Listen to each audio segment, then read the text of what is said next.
Hey,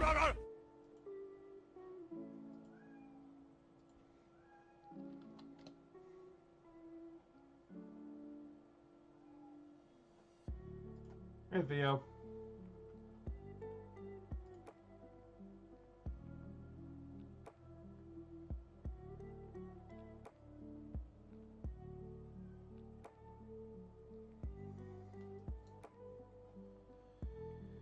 Ah, my brain.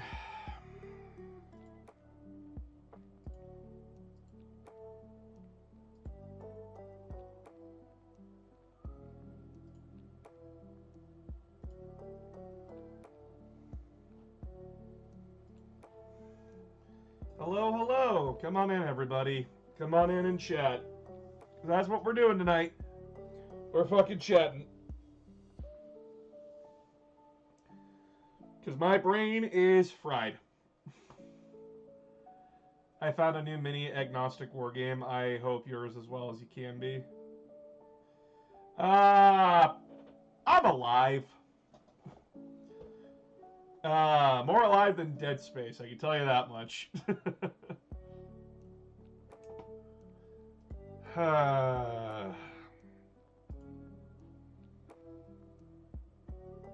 This is very indicative of how things are going for me. With building up everything. I picked up Perturabo. Good for you. Good for you, T-Com.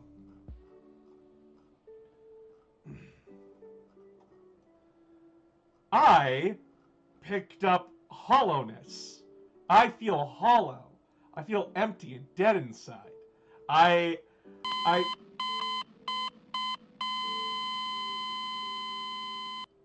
fuck you for one. Fuck you for playing the Half-Life 1 death sound. In response to that, fuck you. I'm sorry, I came in and all I heard is dead, and I'm like, okay, cool, so you're dead. Here you go. Jesus Christ, where do we begin today? I don't know. Do you want to start with where it all began and went wrong? The year is 2011! The year is 2016, and that damn gorilla... Nah, shit went wrong the second our ancestors crawled out of the sea. Shit went wrong back then. Shit went wrong the moment England became a thing.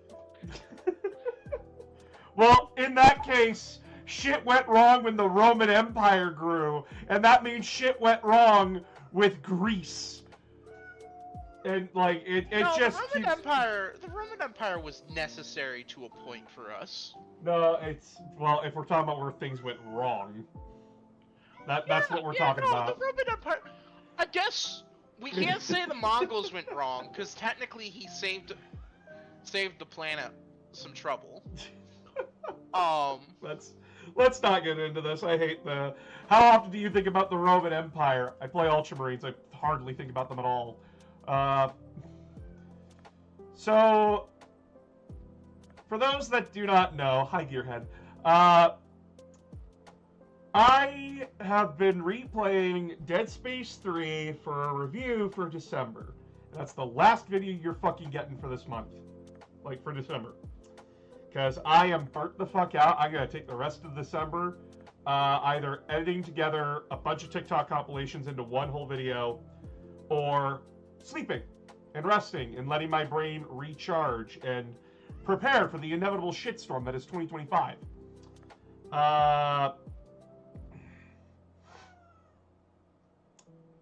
Oh God, there's a lot to talk about.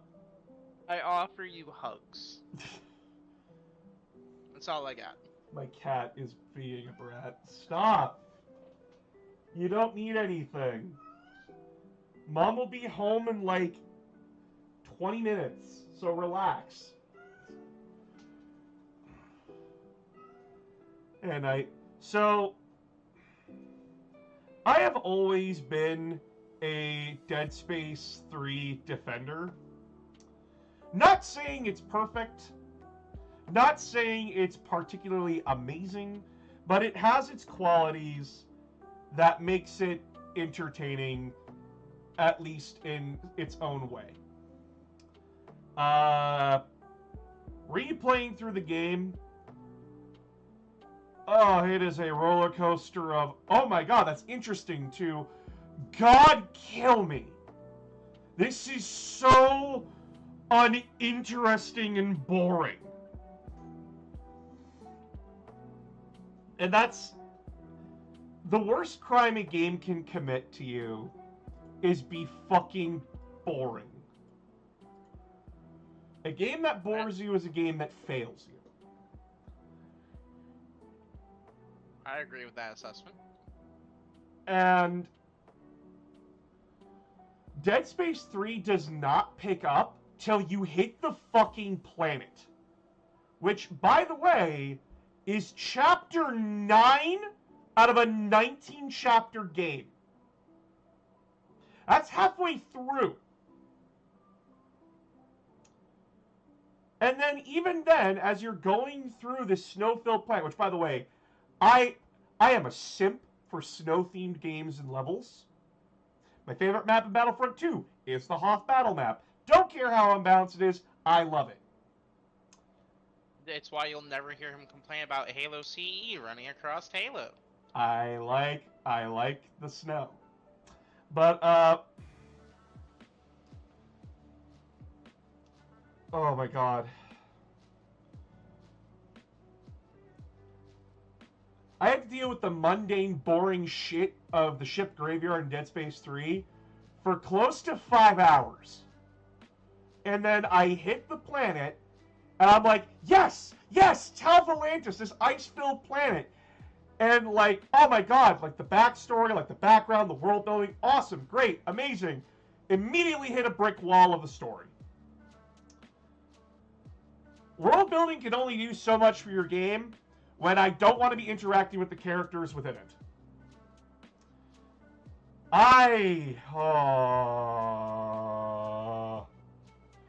It's one of the issues I have, even though I love Dead Space 3. I love the Dead Space games.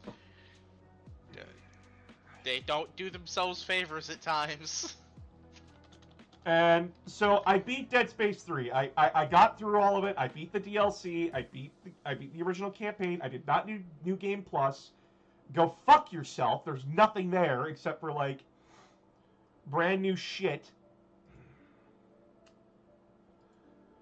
Like just upgrades for your guns. That's it. That's all there is. And then you want to know what happens today, chat? You want to know what happened to me? After I just beat Dead Space 3, after I beat Dead Space 3, I get through the whole game, I get to the ending, I feel hollow inside. I go and heat up some leftover spaghetti, and I see Matt McMuscles upload another What Happened about the Callisto Protocol. Oh boy, can't wait to watch that dumpster fire. By the way, which part of it? The entirety of the Callisto Protocol. And the reasons why it was a dumpster fire. But at the beginning of his fucking video, by the way, I just want to say I love Matt McMuscles. I love what happened. This is not against him at all. But fuck you, life. They wrote a book. They wrote a book for Callisto Protocol. No, not Callisto Protocol. Dead Space. Oh, no. The developmental history. Interviews that have never been shared or leaked at all. Over 270 pages. This is basically like everything you need to know about why Dead Space existed and why it is the way it is. After I beat Dead Space 3!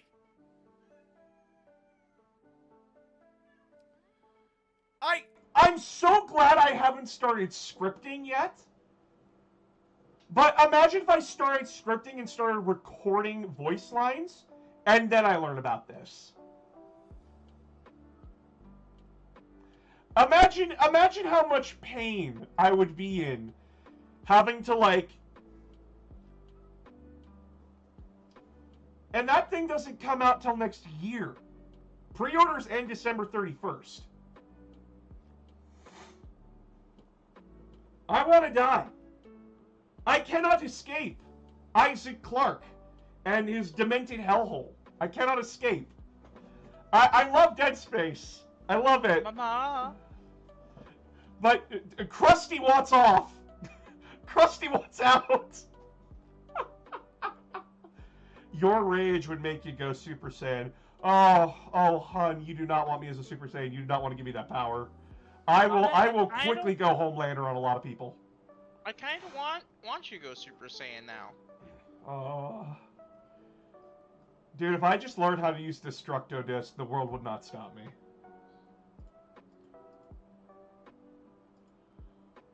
I can see that TikTok chat doesn't care about what the fuck I'm talking about, so... Okay. Did you read the novels too, boss? Yes. The first one is okay. It's nothing to write home about. It's just Michael Altman's backstory, which is just backstory of Unitology from Dead Space. So, like, cool. And then the second book that they ever released is so the fuck out of the way, I have no idea what's going on. They didn't release comics for it. They were of varying quality. Don't watch the movies. Save yourself an hour. Okay, the anime movies are not that bad. Oh, I disagree. I disagree wholeheartedly. I think the anthology movie is bad. I think the first Dead Space movie is where it needs to be.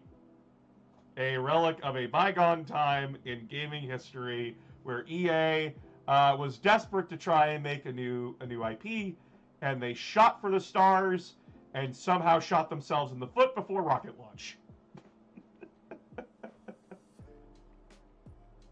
Don't forget the Wii games. Playing them with Move on PS3 is better. Oh yeah, most people that tell you that who emulate the game now, Dead Space Extraction, will just tell you to play the PS3 version. Which, cool. Hey boss, what is the worst novel you ever read? Ooh. Ooh.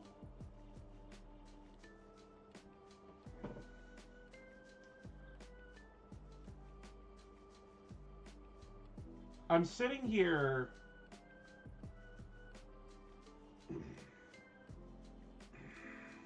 I'm sitting here going like, the worst novel I ever read was Furious Abyss from Horse Heresy. My hair's a fucking mess. I need a haircut. But,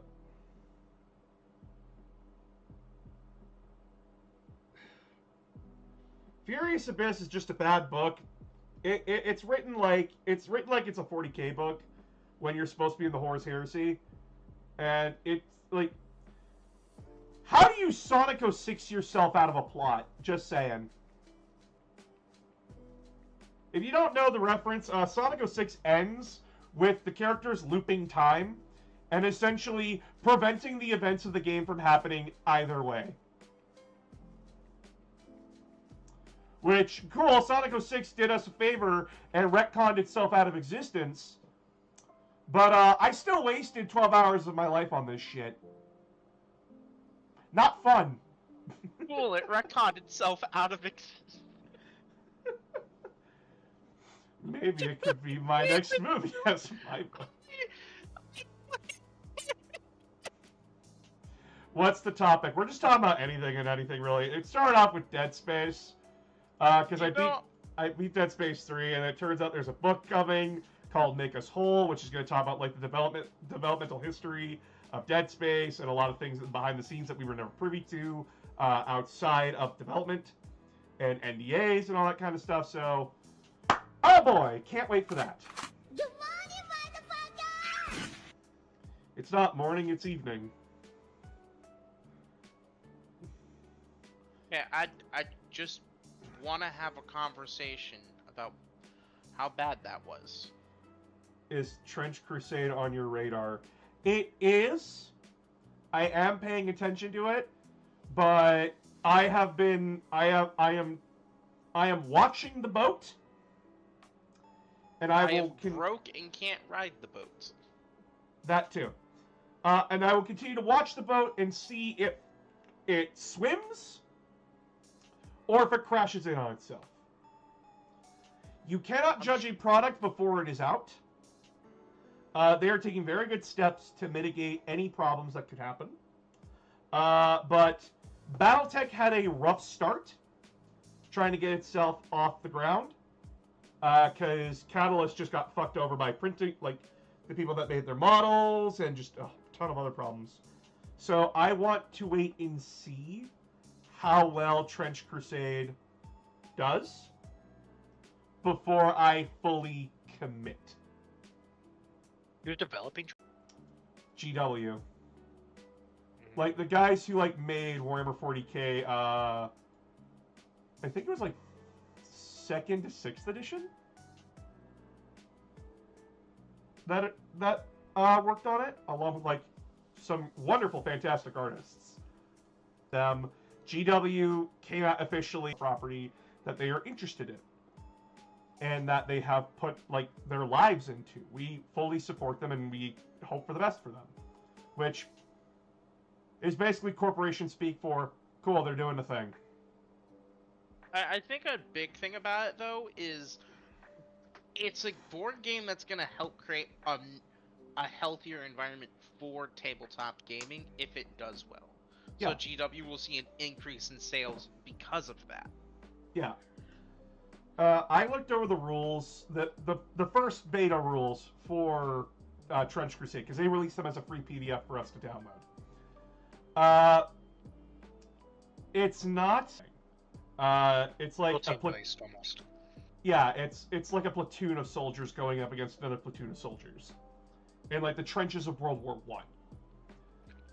I. Just instead of like you got the Germans, you got the French, you got the British, you got the war crimes that is Canada. You got like those who worship Cthulhu-esque horrors. You got people who have combined alchemy and science and magic, like demonic magic together to create like absolute monstrosities. And then you got like the crusading Templars again, along with just like the British and the French that look not the French, the Russians that look relatively fucking normal compared to everyone else, which is just hilarious. Word, relatively. It's alternate history, so that is the keyest word there in the entirety, because if you look at the setting, I think the Russians are the most bland looking. Oof. I said that if I was going to get into this game, that I would get into the what were they called? They were the Sultanate. I want to get into the Sultanate. About to say, because I remember Hoodguard saying it too, the Iron Sultanate. Yeah, I like them. Their theme seems really cool. They mix alchemy with modern tech. It was their assassin that got me interested, because I'm like, oh. But yeah, I like the idea of their alchemy. This game, from what I've read, it very much plays like old 40k. I'm not like talking like 1st or 2nd edition. I'm talking like 5th and 4th edition. But scale it down and throw in mechanics like from Infinity. Okay. That's the best way I could sum it up. For all those that don't know. That feels less complicated than some of the tabletop games. It's not supposed to be. They want you to crank out a game in an hour. Oh, they want an hour game? That's insane. They want you to be able to crank out games in an hour. That's so it's basically a simplified kill team at that point. Pretty much. Yeah. Oh god, I don't think I've played a war game that's lasted less than an hour in years. Well, you gotta remember, like, these games are supposed to be like 100 to 500 points. and like a single infantryman for the British Army is like 10 points, and they can take up like squads of 2 to 3, like a team of 2 to 3, and then like got like the big boys that are like 75 points. Okay, so their own version of dreadnoughts then takes about half your. Okay, Yeah. that's acceptable for that kind of gameplay. I like that idea. Yeah, like the rules, like the rules of how to play the game is not even 10 pages. It's literally like small. 1, 2, 3, 4, 5, 6, 7 pages of just like this is how you play the game. That and is then, tiny for a war game. Yeah, it's really supposed to be simplified. Unfortunately, the design for everything just didn't feel very well for me. Yeah, no, I showed my brother this, and to society later. He's just like, nah, this isn't for me. And yeah, it's very much like you have to be into Cthulhu-esque horror. I can't show some of the images on here because they are not TOS safe. Oh yeah, not even close. But yeah, like I could show this. I can show like the group that I like. So like big characters like this, they're like 100. They're like 85 points, and this is just like an assassin that you can bring. And then like that is the most TOS image for the entirety of Trench Crusade. Yeah, and then like you got your leader who's like 70 points. Like again, these are supposed to be small games. And this is the faction that I like, by the way. Also, shout out to the Custodes looking motherfucker over here. Oh shit, I just...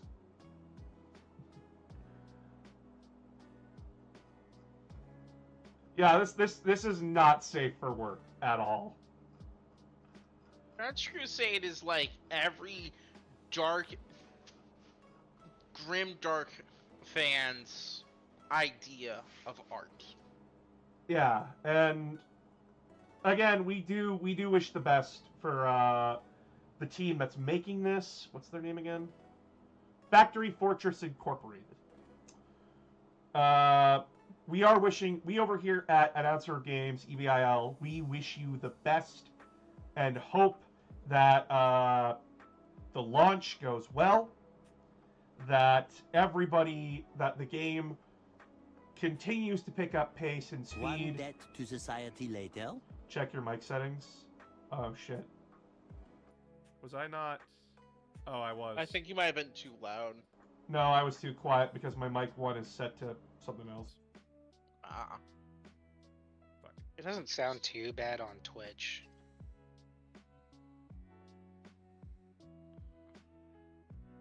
I just gotta make sure. Like, I'm the loudest thing on Twitch, though, unfortunately, from what I can hear.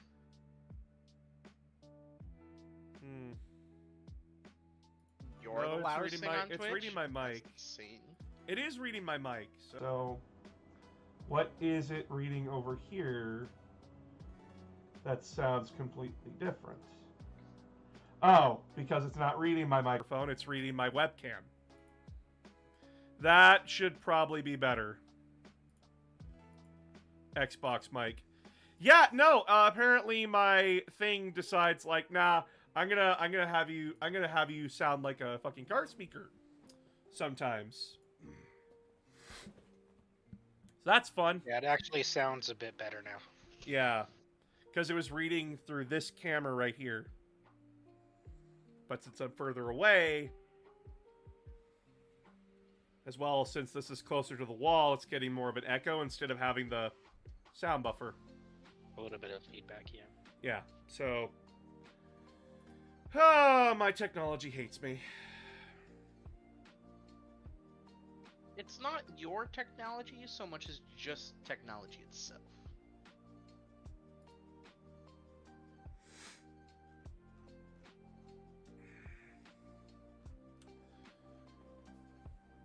There we go, like butter to my ears. Wasn't going to say anything since you're going through a lot, but thank you. No, if my audio's fucking up, tell me. Like...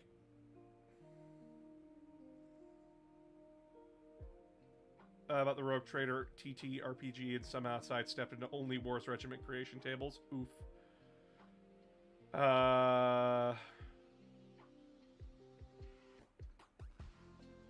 I'm trying to get my husband to get trenches. For those that are wondering, it is a Kickstarter, hence why I am advising caution. Not out of, like, a want to see Trench Crusade fail, but just, like, temper your expectations appropriately. It is a much smaller team. This is not... They are not the size of GW. They are not the size of fucking Disney. They are an indie studio that is releasing their own game on their own money, on their own time. And temper your expectations for that. They have well crushed their goal, but remember how Kickstarters work. It's not only... A lot of people don't know, a lot of people think that the Kickstarter, all that money that you donate is going to the developers. No, some of that money goes to Kickstarter, and then the rest of it goes down to everything that was paid, like the developmental costs, the people that made the models, the people that made the artwork. It keeps going down until there's no money left. So, again, you need to temper your expectations. I think it would be good for him. He likes Warhammer, but doesn't like how big it can get, so I think he'd like smaller scale. Smaller scale Warhammer is just Kill Team at that point. Kill Team, or you go back to doing 500-point matches. Yeah. For what it's worth, you can also play 40k boarding actions about an hour if you like short games, but want a more familiar system. That's fair. Toonish, hi!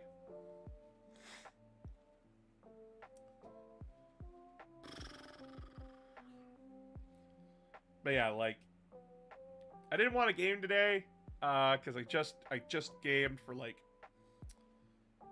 God, I started at, like, I started at 11, and I finished at, like, 5 o'clock. That's the disgusting amount of time to get stuck in. Well, it was all to get footage for the video he's working on. Yeah. Only an hour of that was a $10 DLC. Which is the best part of the whole fucking game. Alright, I'll be back. Dead Space 3, why do you hurt me? But yeah, so... I released a video today talking about the Eldar. So that was fun. Was it on YouTube? No, it was on TikTok. I talked about the aspect shrines. Because, you know, they gave me something to talk about with the aspect shrines. Because of the new release and everything. Wait, how they released, how they announced when they're releasing. When is 10th edition Eldar Codex coming out? Because they're probably going to do something similar like what they did with the Tau, eh? Where they release a big box that comes with all their new updated units. Yeah.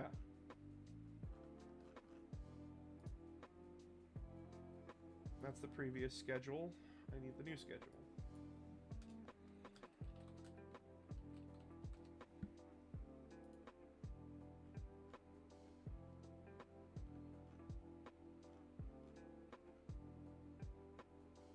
So,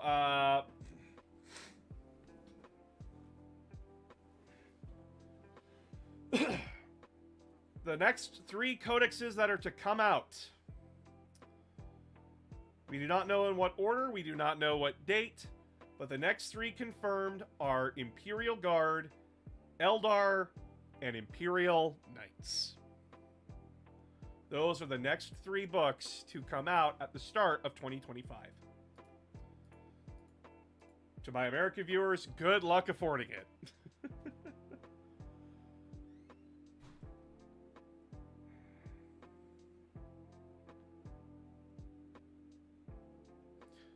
Is there a Warhammer 40k version of the Dead Space entity?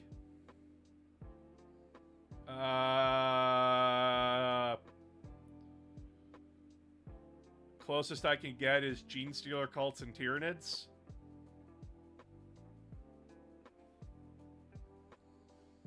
But that's the closest I can get. Sorry. Make us whole. You know the deal. Alright, and the Shadow the Hedgehog movie's coming. Oh, boy! Hey, bro, you want to go watch a 10-year-old get shot? Edgy the Hedgies? Edgy the Hedgy! The parents who are mortified by government agents shooting a child. The rest of the Sonic fan base. Yeah! Dude. That shit's fucked. The rest of the Sonic fan base just, come on, you're not a weak bitch, are you? Shit child. Come on. Do it. On screen.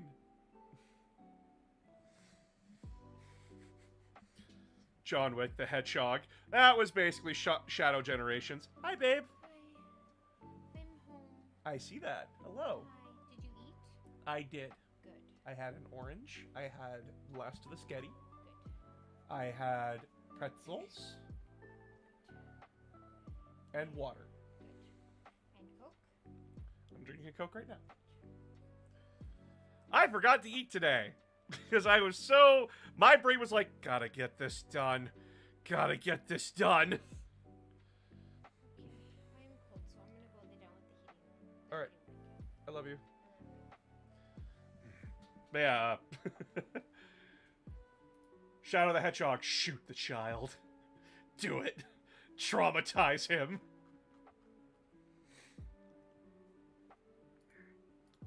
Make Shadow the Hedgehog the game canon. Good, you eat and take care of yourself, unlike me, who abstains from water, only coffee. Jordan, you should drink water, buddy. Have you seen any of the new models that are coming out? For the Eldar? Yes. In fact... so good. Yeah, so I don't play Eldar. They have never been a faction for me. They're actually the faction I struggle the most against. I do not know why I struggle against them so badly. Do you want me to post the screenshot of our game of you struggling against me? I thought you already did. No, I didn't No. actually, because it was such a gross match. I felt like I shouldn't. I'm not fucking invincible. Don't build me up as invincible. Just show that I fail. Okay, I sent it to your I'm Discord. not perfect He when it comes to doesn't want- 40k strategy. He doesn't want to build you up as something easily toppled, though, by a single problem. Oh, no, I am... Like, Shadow, take a look at the score. I just DM'd it to you, too. Okay, I will. I don't want to show my name on stream. Oh, yeah, you can edit the photo and stuff like that. I don't care. So when I heard from a podcast, you could in theory travel with the warp to appear ahead of time when you left. Yes, no, time travel is completely possible in 40k.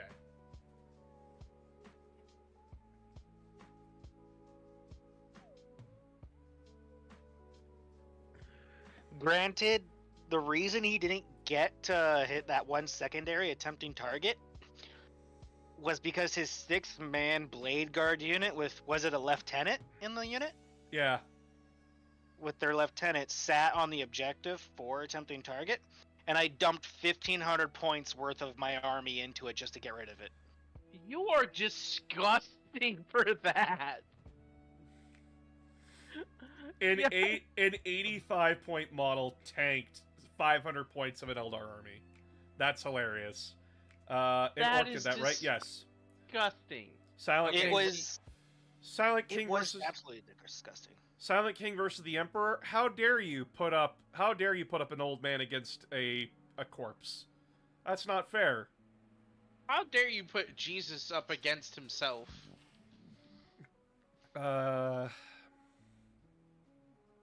Yeah, so time travel is possible in 40k. Eisenhorn covered it. Orc Codex has That covered was it the list I multiple used. times. Demons of the Warp exist in time immemorial. Time immemorial. So yeah. The first mortar. Prime Emperor? No. Stop with this Prime stuff. Please, for the love of God. Warhammer community, I'm sorry, I'm calling us out. We need new fucking jokes and new material because everything else is annoying everybody. Har har, shovel funny. No, it's not. It's a shovel. We're sick of the creek jokes. We're tired of them. Fucking herder, purple orc. Find a new joke. We need new jokes. Someone start making new memes. How about that, fucking Osterman, the Aspect Shrine leader of the Eldar, the Dire Avenger Shrine, can eat burgers now. He's got a mouth. He's got a mouth in his helmet. What's it for? No, the new meme we needs to involve the Tyranids at this point. We need to lay into them. Thick and heavy. A Jade Falcon Elemental lasting instant Astartes? I need to remember how tall an Elemental is from Battletech.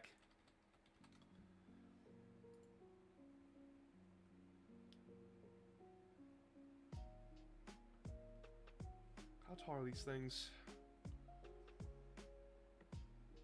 Mass is 1,000 pounds. Oh, they get...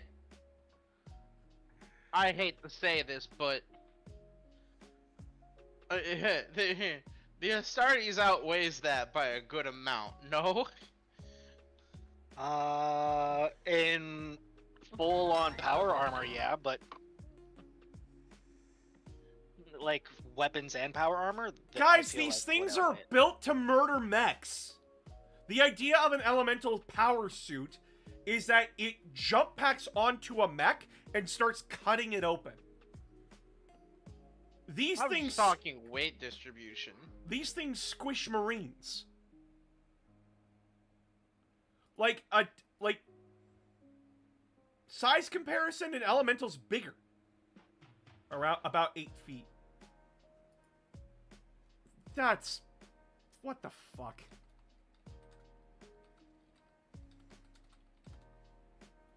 6 to 9 feet, 250 to 390 pounds.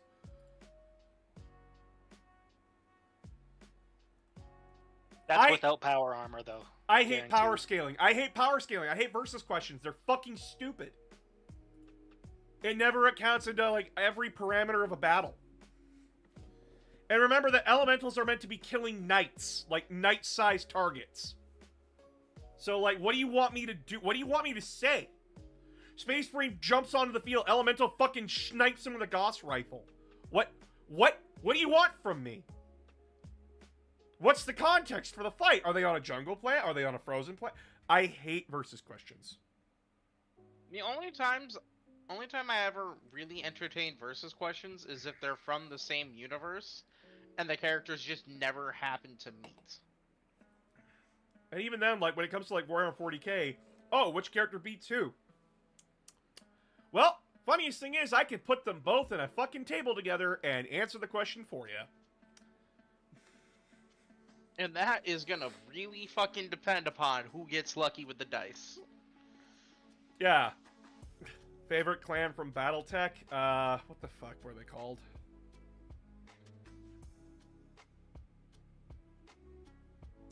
I'm trying to remember what they're called. I don't remember.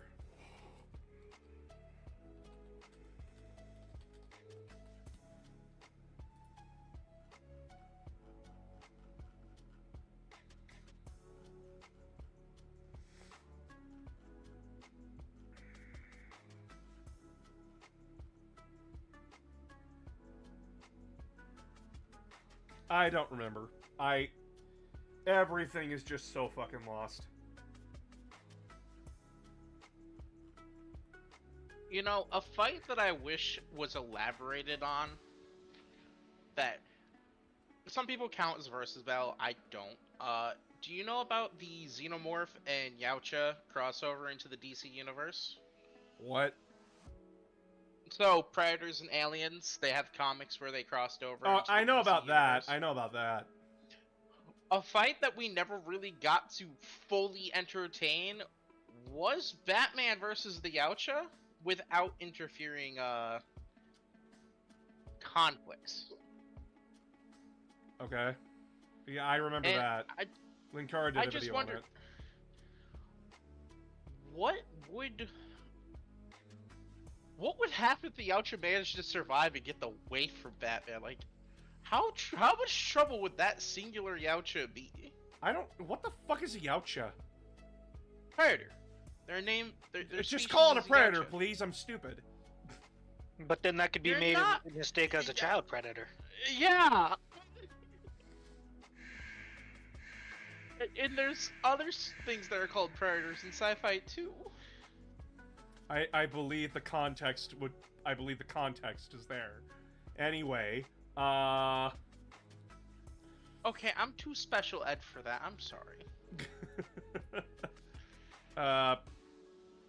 I really don't care for versus questions.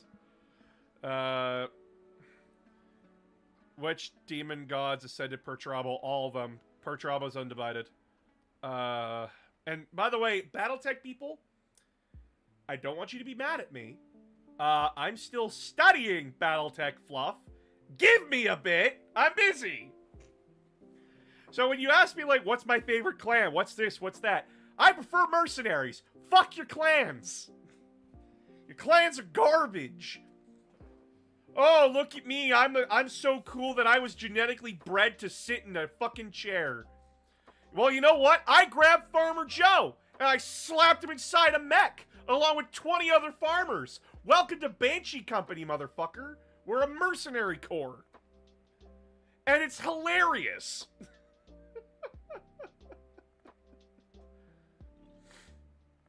You know, something that just crossed my mind about BattleTech. What if you homebrewed one where you just took random civilians and stuck them into mechs in order to see what would happen? Is there a group that does that? Battletech? Yeah, they just stick civilians in techs. Yeah, or what do you mechs think in they order did? to see what happens. So I know this part of the Battletech fluff. Clan invasion. So long time ago, Civil War engulfs the galaxy. And eventually the Civil War ends, and the guy who ends it basically takes the human military and fucks off into the outer dark of space, because he's just like, nope, we need to take this group of soldiers that are all like just not okay, and just remove ourselves from planetary politics and system politics. Like, we just need to get out of there, because I don't want us influencing anything. Those military people go on to form the clans. And the clans start making up this this belief that the galaxy that they left was like paradise. It's Eden or whatever the fuck. And they are fully unaware of just like how fucked the state of the Battletech universe is. Oh no. Like, guys, corporations run everything. You cannot make a mech without like going through like several corporate copyright to make the shittiest fucking like the shittiest Locust. And the Locust is like one of the lightest mechs you can get. Plus, like, you don't know if your planet's gonna get attacked by a rival corporation's mercenary group. Because, and I quote, fuck your solar panels. So, yeah, that's the state of the main galaxy. And the clans don't know that. So, the clans convene in this mighty hall where half of them are screaming to invade the main galaxy again. Like, we'll invade, we'll take over Eden and take it back for those that deserve it. Where the other half are going, yeah, our original founders were like, nah, we should stay out of it. And like, even We shouldn't be involved. like, we shouldn't be involved. And like, even inside like the half that's like, we're not involved, like half of them are saying like, it seems like a waste of goddamn time. And the other half, and like the other half of that half is just like, what if it's a lie? Like, they're actively questioning it. But then, Like, what if it's not Eden? yeah, like what if it's like not better off than what we are on? Like, you know, actually asking good questions. But then the Did it- side that's pro-invasion says, oh, well, you're cowards then. Ah, yes, we shall pick the emotional card. So, essentially, the clans the clans invade because, and I quote, oh, Dick's small? Dick small? Your dick tiny? It literally became, my ego is offended. I now must go butcher in order to make it feel better. And to those that, so the clans invade. It takes the corporations completely off guard. Because, like, this military force just came right the fuck out of nowhere with mechs that are so advanced that, in a 5-to-1 engagement, the one wins. Because its weapon systems just tear through all the mechs that the corporations own. And this was, like, the first few years of the war. Like, corporos are getting their asses kicked, and the clans are just tearing ass. However, the corporations realize something. The corporations and the mercenaries come to a brutal and stark realization. War of attrition is a thing, and the clans can't replace what they lose. So, if we just throw a bunch of expendable resources at something... It costs, what, $1 million to make a locust? So We'll let's make just throw we'll 30 locusts. we'll make 50 locusts. Pay whatever bumfuck farmer we want. Give them the bare minimum training they need to pilot this thing, and then just throw them at the enemy. And we'll just keep doing that because our mechs are cheaper. Our life is cheap. What is $100,000 to a corporation that can produce mechs like chips? What is a couple $1 million in compensation to a couple hundred families? So, and then the pilots of these mercenary groups realize, like, oh, clanners are fucking stupid. And people are like, what do you mean they're stupid? Like, they're clearly, like, way more intelligent than us. Like, they can process information way faster than us. Watch this, kid. Hey, yo, clanner! I challenge you, you dumb fuck! Watch as that one mech comes, and watch as we perfectly positioned our snipers. The clans started losing the war because of these two realizations. I can outlast you, and your honor system is stupid. It got so bad for the clans that the half that was already, like, saying, like, we don't want to do that, they turn on the other clans, join the mercenaries, and proceed to start kicking the other clans' asses. And then all these corporations had to do was walk up to those clans that teamed up with them. It's like, hey, if you keep kicking those other clans' asses, we'll copy down your mechs and we'll rebuild them for you. Not only did the corporations kick their asses, but, like, they got a sweeter deal out of it. Oh, you mean, like, I could start producing all this technology that was lost to us? And now I can corner the market? Are you fucking kidding? Fuck you, Clan Steiner! I do what I want! And that's just one era of Battletech you can play in. That's just one. Which is the one that, which is basically just like the one where Catalyst wants you to play in, which is Clan Invasion a lot, because like a lot of their boxes are themed around it.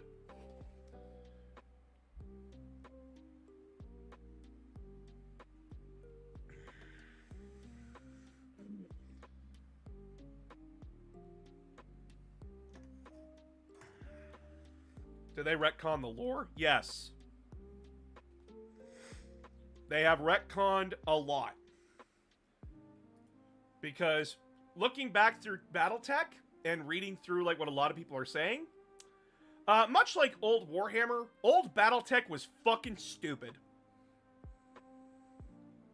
It had a lot of that like like late 80s, early 90s cheese to it, which, upon our modern day reflections, is both hilarious, kind of cool, and really fucking stupid.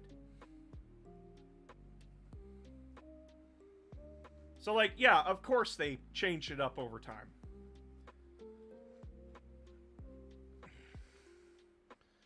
If you had to choose a war boss to go under, if I recall right, they are quite cruel to all the others. What war boss would you prefer to follow?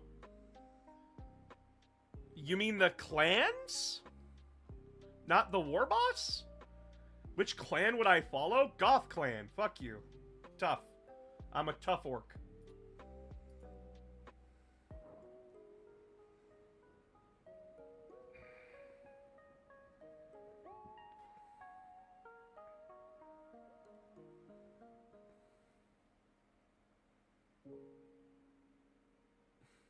Yeah, so guys, I also want everyone to understand that, like, when I'm researching stuff, I'm also, like, trying to reword it in my brain so that way I can explain it to everyone else in a way that does not make them go, stand over there, please. Because if you want more people in your game, you gotta learn how to talk to them. Because I'm gonna show you the major problem with the BattleTech wiki. And by the way, this is the only way that I can learn BattleTech that isn't trying to find several fucking hundred other things.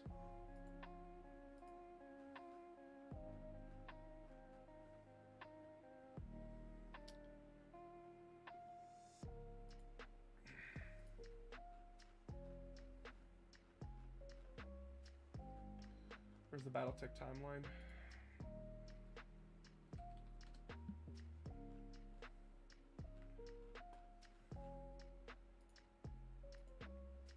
So, chat, this is the BattleTech timeline. This is everything. We go back so far, we're in the 16th century. Knights and Crusader era. Going, like, down the timeline, look at all the events that I have to research and cover.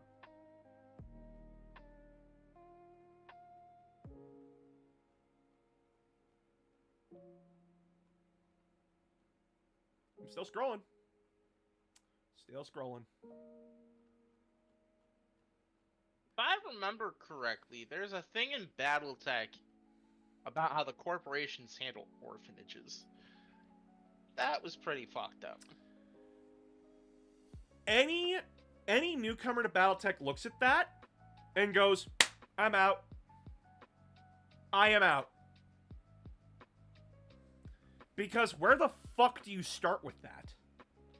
And then I know there will be people like, oh, well, then you start here, here, and here. Okay. Cool. But when someone is asking you what makes it cool, how do you explain it to them and make it sound like it's something worth getting into? Because Big Stompy Mech is a good invitation, but now give them a reason to stay. Give them a reason to stay. Warhammer 40k is a grimdark universe where everything sucks, everything's shit, everything's war. That's a very hard pitch to a lot of people. Not a lot of people like looking at dark, depressing shit. So what do? Well, poster boy is the big armored space marine dude, the really cool looking guy that invokes imageries of knights. And other super soldiers like from Halo and all that kind of stuff. Even though, technically, well, what actually came first? No. 40k came first. Yeah. And then, like, it was Marathon after that. Yeah, okay. Sorry, my brain's, like, fucked completely. But, yeah, like, how do you get people into that? This has been a problem that a lot of tabletop games for the longest time have been struggling with. I want you to go to your friends and ask them, do you know anything about, like, the backstory to D&D, the Forgotten Realms? No one can fucking tell you shit. Only the most dedicated DMs, and Matt Mercer, can ever tell you the story of D&D. Well, the most dedicated DMs and Matt Mercer. Not like Matt Mercer is his own thing already. No, he's scary. Matt Mercer is scary when it comes to D&D. Most people will not be able to tell you 90% of the shit in the game. Because they're not dedicated to it. But you want to know what gets them to play D&D? Hey, it's a fun, relaxing game where we play make-believe, roll some dice, and maybe have a funny encounter.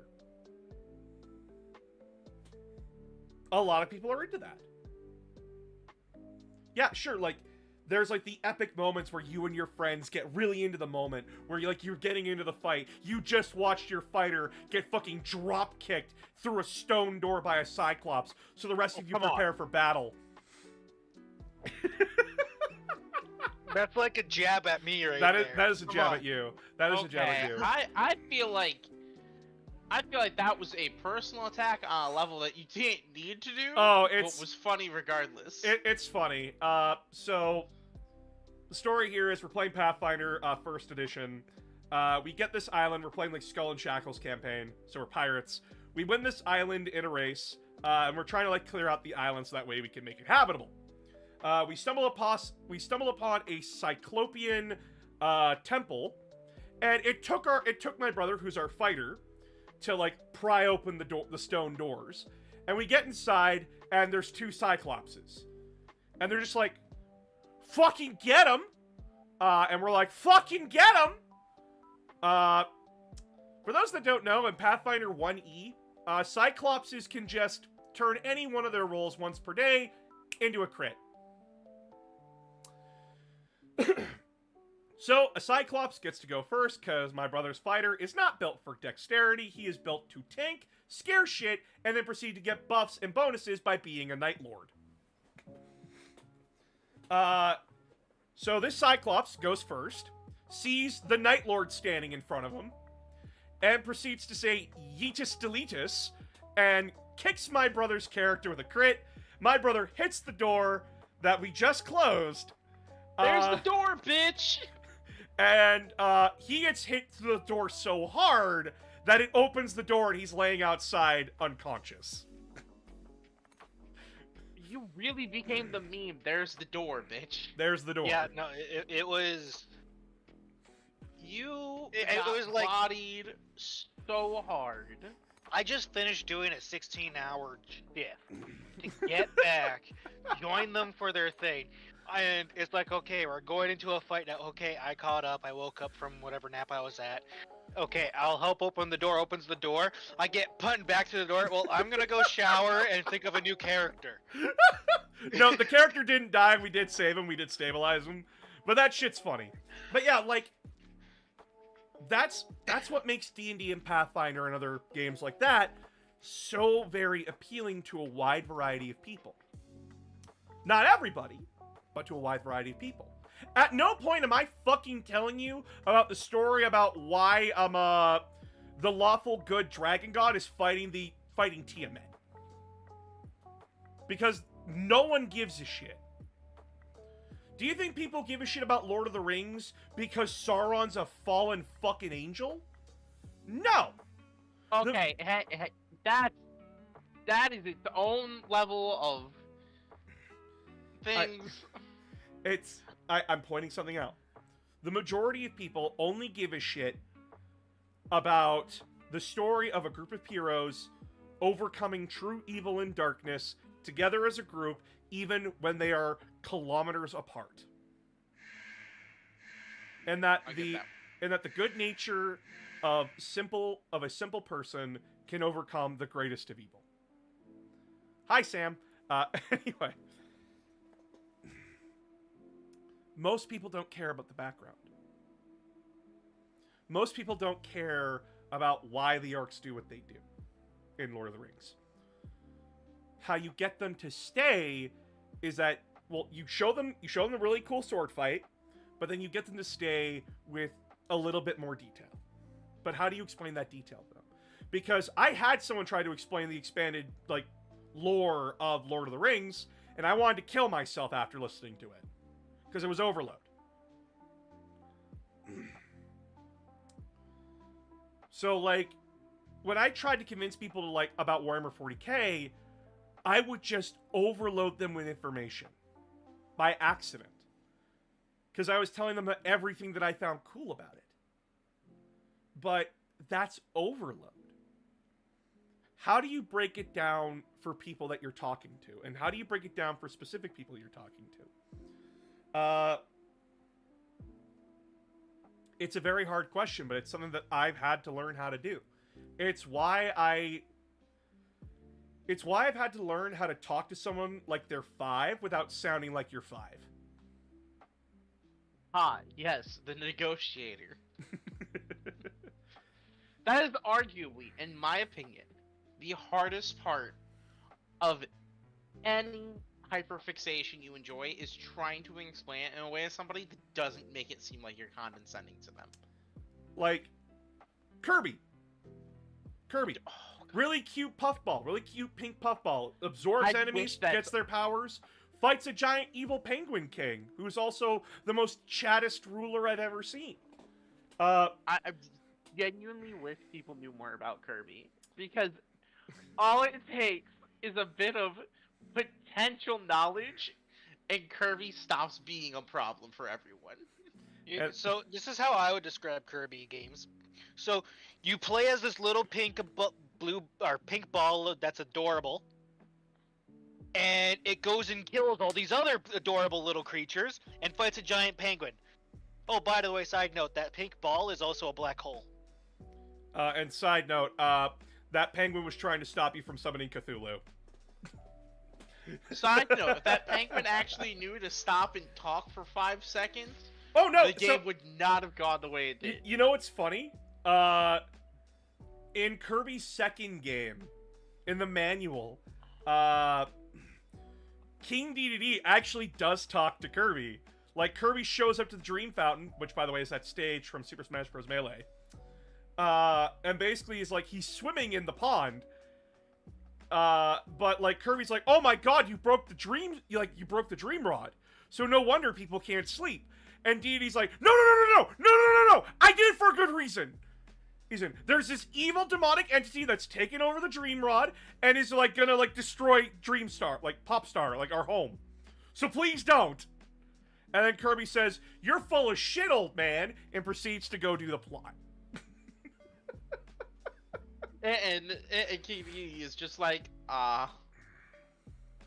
someone shoot me. Also, we're high nobles dragging their balls across Ultramar while Gilliman was asleep. Who was running it? So, when Gilliman made the Space Marine chapters, he allowed Ultramar to be independent of one another. The 500 worlds were allowed to be independent of one another. They could form their own governments, their own senates, whatever the fuck they wanted. So it was very much up to the planetary system and the planetary, like, governors, whatever they wanted. Because it was just easier that way. Though if a Space Marine chapter, like the Ultramarines or the Nova Marines, or the Iron Snakes held sway over a planet, they ran that planet. So the Ultramarines, they run Macragge. The Iron Snakes, they run their planet. Nova Marines run their planet, so on and so forth. Hey, the beauty of having so many Marines, you can just station a chapter basically on every world. Hey boss, what made you decide to mainly play the Thousand Suns? A few reasons. When Thousand Suns were introduced in 8th edition as their own playable army, I vibed with their playstyle very much because it was mid to close range combat, which I appreciate and love a lot. Lots of psychic shenanigans and spells. And just basically giving me an advantage where a lot of people didn't have that advantage.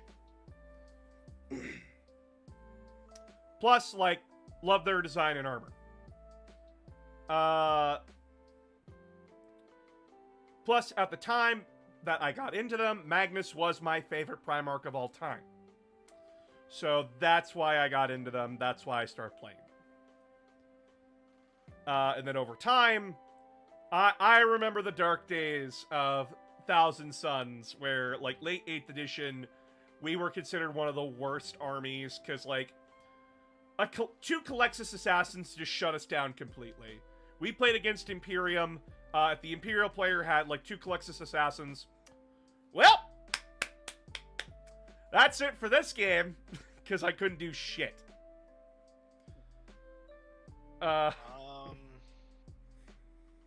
Are there any actual Tyranid story? Like, well, there's the one where the Inquisition put orcs and Tyranids on the same planet. That's Octarius War, which is an event. There is no book with the Tyranids as a protagonist. They are always just an antagonist. There is books with Genestealer cults as the protagonist. But, like, those books always end with the, and then the coming dark.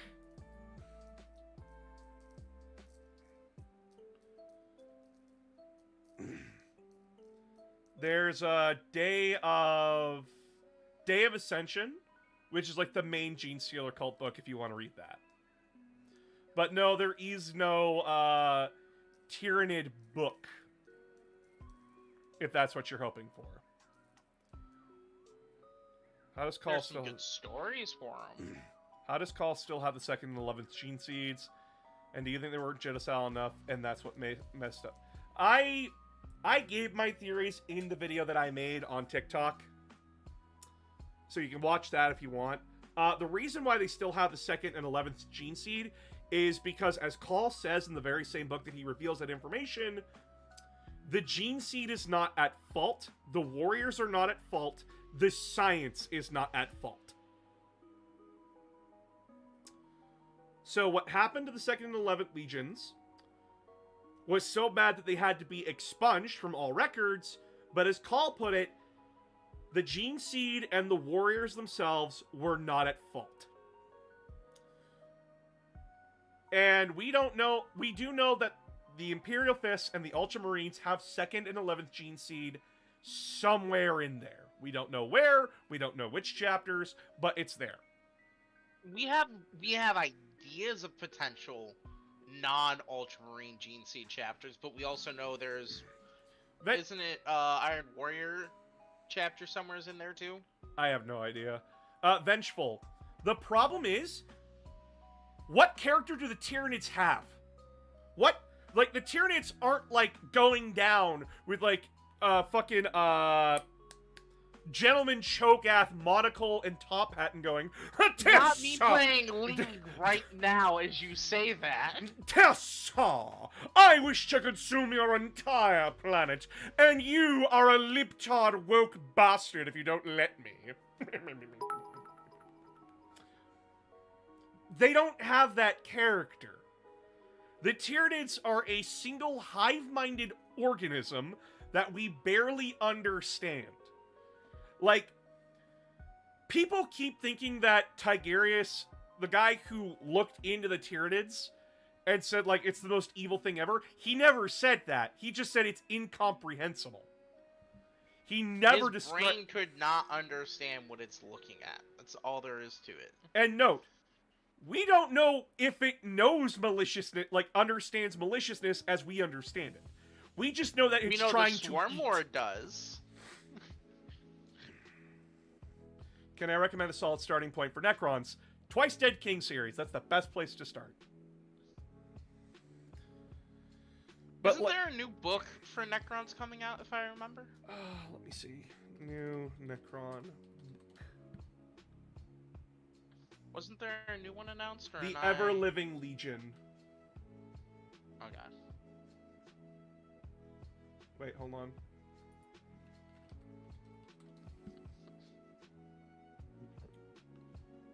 $1,000,000 years.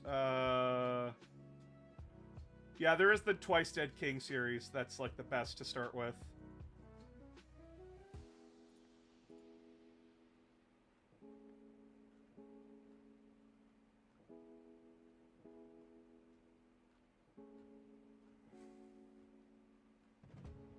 too, and the Ahriman book that I have that I've yet to start reading has also a Necron plotline in it. So awesome.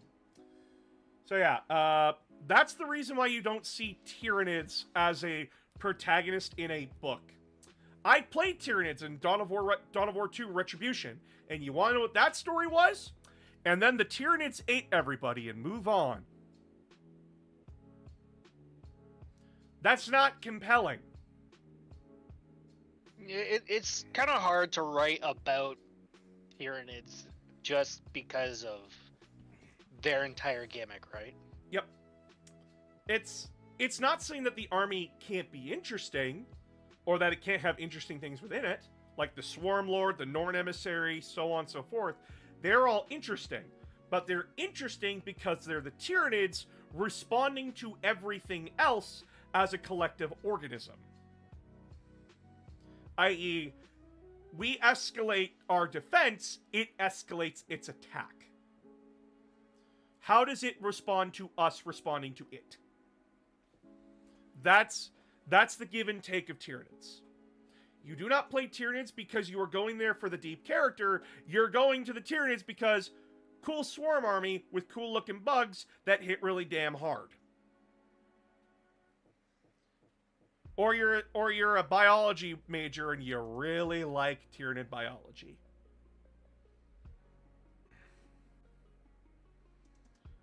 If Sigmar and the God Emperor had a fight, who would win? I don't care. You're asking versus questions, and I just don't care. I'm guessing that was from TikTok? That was from TikTok. TikTok frustrates me because it seems like they're all living in their own little world and they don't listen to me at all. And I know, like, it's a few people who come in that just, like, never heard me say that I don't like versus questions. I know it's, like, a few people that are like that. But the majority of other people just keep asking questions on topics we aren't even discussing. Which is like, what world do you live in?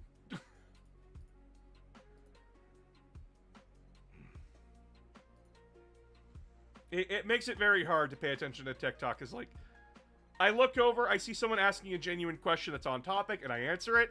I look away for a minute, I look back again. There's 5 other posts of someone else just going on a tangent about something completely unrelated to the topic we're talking about. Like, as I was talking about Dead Space, someone was asking me about my opinions on Lehman Russ. That's not related to what I'm talking about.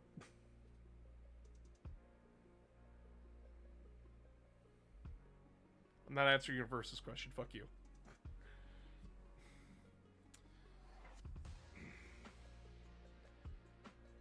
I love everything that you do. I just got here. Cool. Thank you. But yeah, so that's the problem when you have a race in a game that's a hive mind. How do you make that hive mind interesting? The Tyranids are not interesting because of their personality or the reason why. They're not interesting because they have a personality. They're interesting because we know nothing about them outside of very in general and what we can see information. And it's even harder because even when they tried to get more information out of it, the librarian went insane. No, Tigerius is fine, but it's like... Did he? Yeah. Oh, no, the one that ate the brain went insane. Oh, yeah, okay. Yeah. The one that decided to eat the forbidden fucking, cherry went insane. I have not played the new Halo tabletop game, no. There's a new Halo tabletop game? Yeah, they stealth released it for some stupid fucking reason. Well, that's fucking stupid. Welcome to my world. You were absolutely correct. I was looking for good books where they're the antagonist, like the Leviathan books or the Devastation of Ball stories. Oh, you want them as an antagonist? Okay. Books that have them. The campaign book, The Infilion Project, is a good start. There's a Size of the Emperor one. Fuck. Oh, fuck.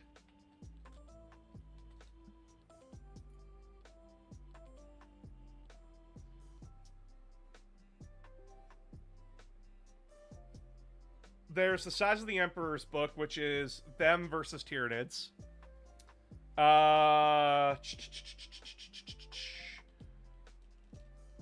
40k books with Tyranids.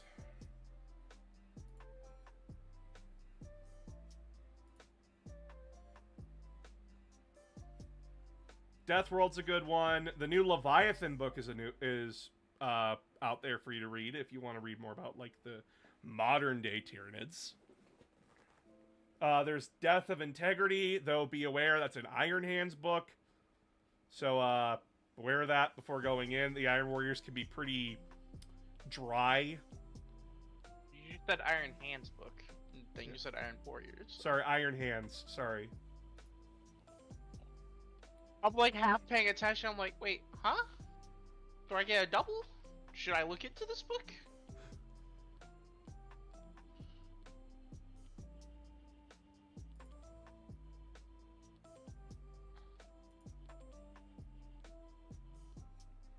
There's also Caiaphas Cain, Savior of the Imperium. It's 3 novels in 1.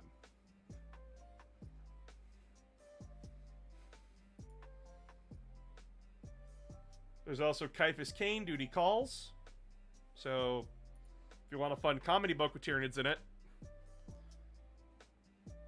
So yeah, those are options.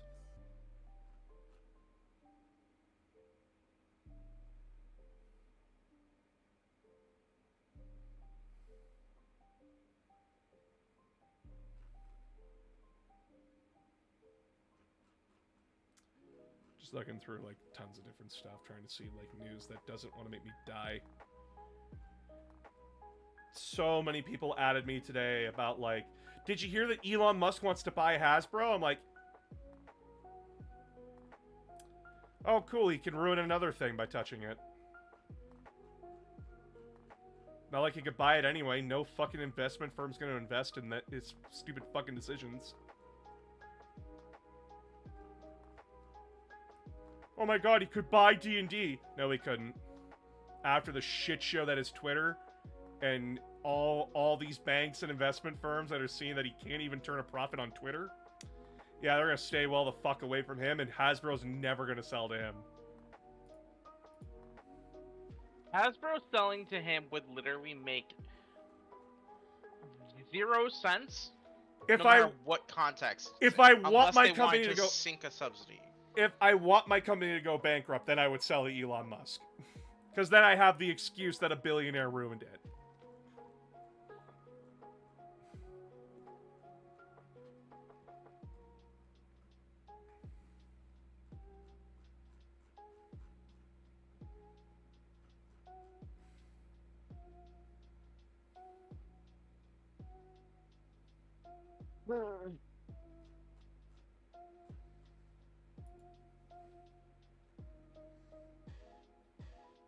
Yo, love the videos you make. Thank you. How many people left because I slandered Muskrat?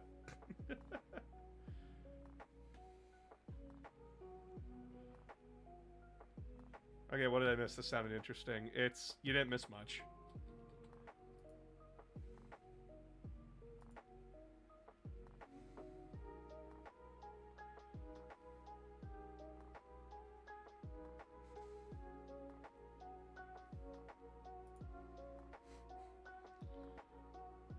At least Workshop wouldn't sell to him. Why? Like... A lot of people don't understand, like, how corporations sell to each other, and it's kind of just, like... It's long and complicated. I'm way too tired to talk about it. Like, a big example, anytime somebody says... that comes to mind when somebody's like, oh, Elon's gonna buy parts of Hasbro. The only reason they'll do that is because they need to sink subsidy somewheres and tank their value in order to avoid appearing like they might have a monopoly. That's really about it. Because they need to trick somebody. Who that somebody is, we don't know. Comrade A and Dami Mommy, you would know this if you watched my videos. I say directly who my favorite Primarch and Legion are. You just said it tonight. I said Magnus was one of my favorites. It was my favorite until recently. Which recently is like the past, like, 3 years.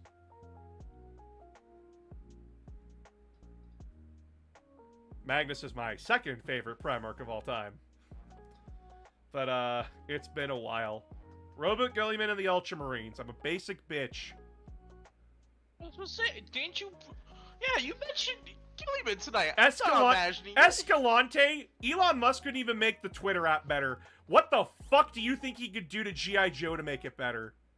G.I. Joe's been, like, a quiet property for years. Like, what? My question to you Oh, is he'll how just... the fuck do you think it's possible for him to You wouldn't even see the female characters that are in it. Like, you wouldn't even have, like, Scarlet or anybody. You wouldn't have any of that. He would ruin it for everybody. G.I. Joe's power cast is women, and Musk would take offense to that. Any tips for Thousand Suns going against artillery? Have you tried dropping Terminators on it yet? That seemed to work for me.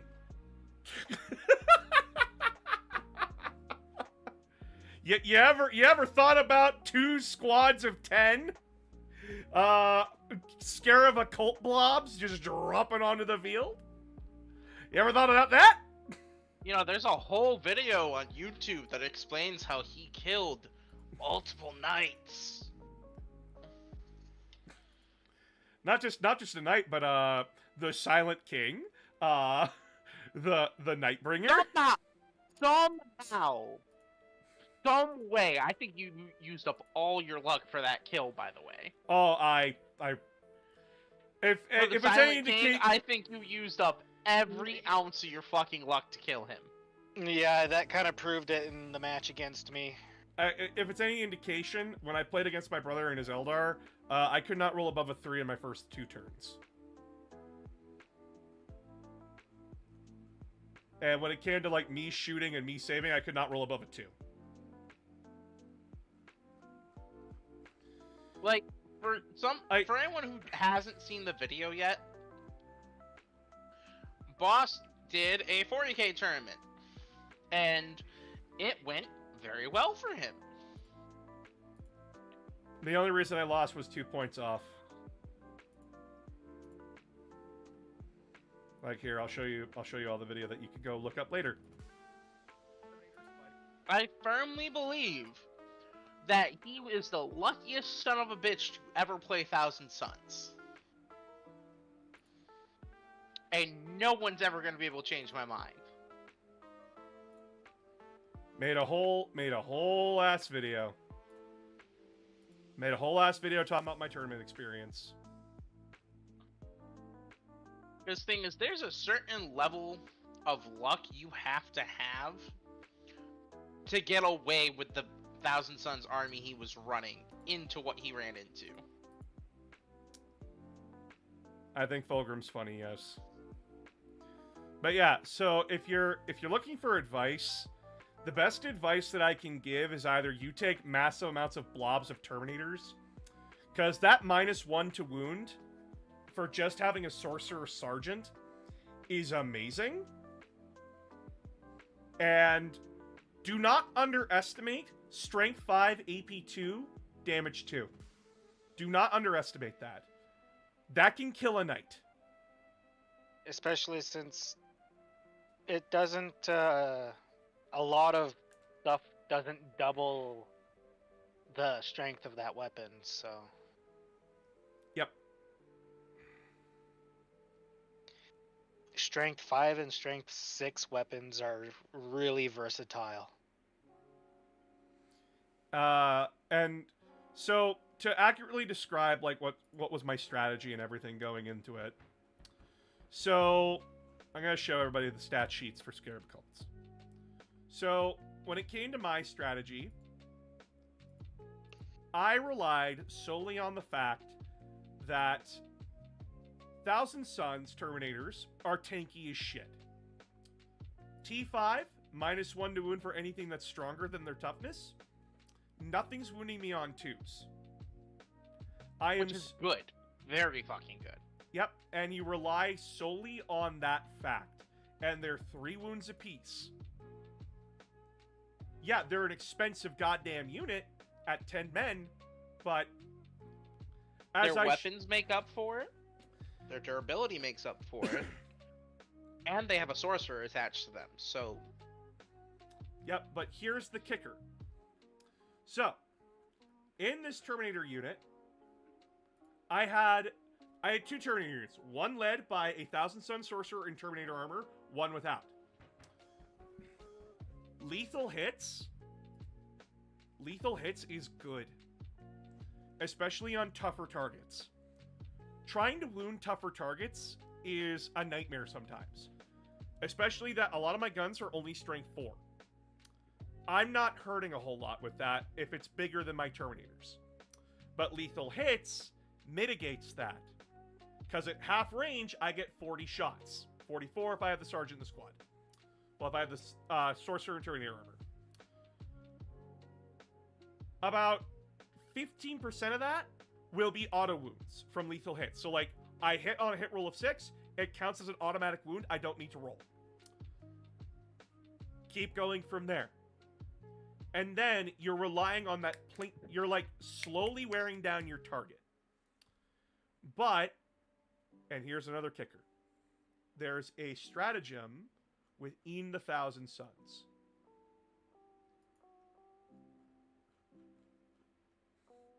In Sorcelled Infusion, it increases the strength of your bolters to 5 and gives them the psychic keyword. Now, the detachment within the 1,000 Suns, so our secondary ability, is that during our command phase, so for like magic players, this is like upkeep, Yu-Gi-Oh players, this is like your standby phase. I get to choose to either give my psychic attacks lethal, which is auto wounds on hit rolls of 6s, sustained hits 1, which is additional hit rolls on hit rolls of 6s, or devastating wounds, which is damage you cannot stop, period.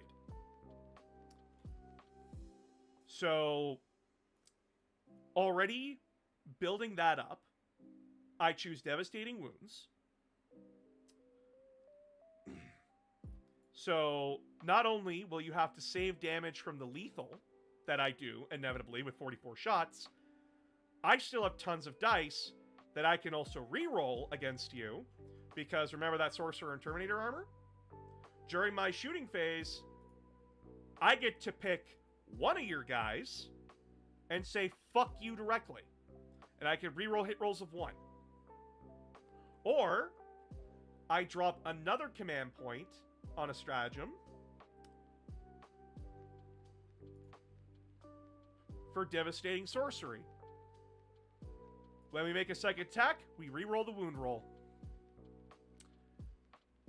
I can guarantee kill any problematic thing that I want in 1 turn. The only reason I struggled against the Necrons was 1, they had a lot of tough units. 2, they had a way to reduce damage. And 3, they had a lot of ways to stop psychic damage. That goddamn Tomb Spider that I keep mentioning in the video, it gave a 5-up feel no pain, a 4-up feel no pain, against psychic attacks. So, he kept the Silent King right beside that Tomb Spider the entire goddamn game. I was struggling to hurt the Silent King with that strategy. Hence why, in the game, I went, fuck it, we ball, and I went to go stab him instead. Because my swords aren't psychic. And, God, I had like 8 Terminators into him, plus the Sorcerer, so, 7 Prosperin Kopeshes at 3 attacks each. I can't math. I can't math right now. 3 times 7. 21 attacks, hitting on 3s, rerolling 1s. Along with lethal. 2 damage each. The Silent King's going to struggle about that.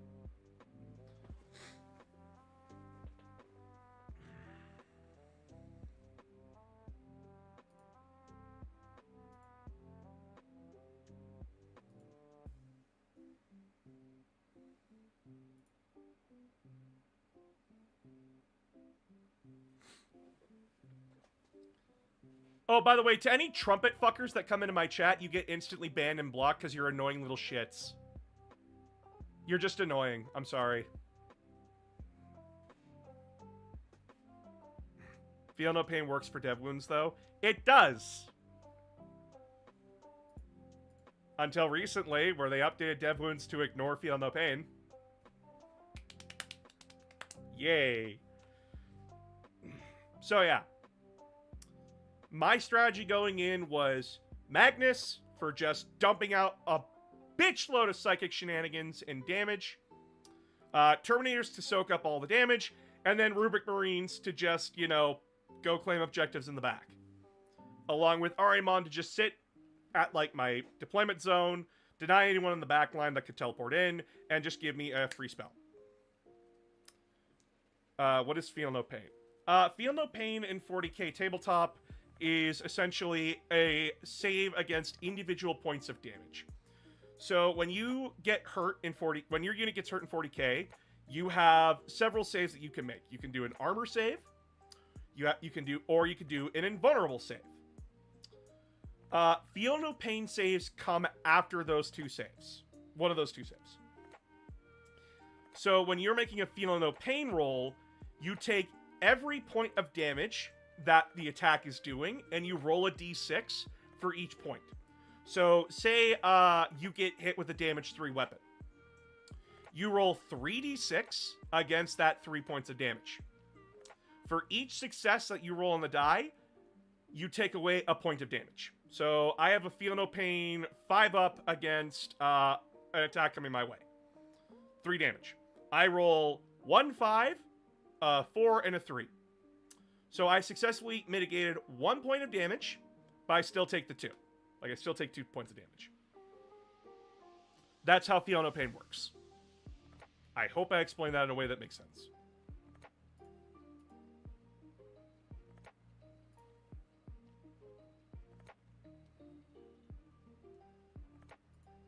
But if you're wanting a more in-depth strategy when it comes to Thousand Suns against artillery, at that point, you take your own. Like, we have our own artillery. Like, we have the Mutoleth Vortex Beast. Like, this is one of, like, our best units for some reason. Because it's just, like, a good weapons platform for, like, murdering anything in the way. And then, like, where the fuck is it?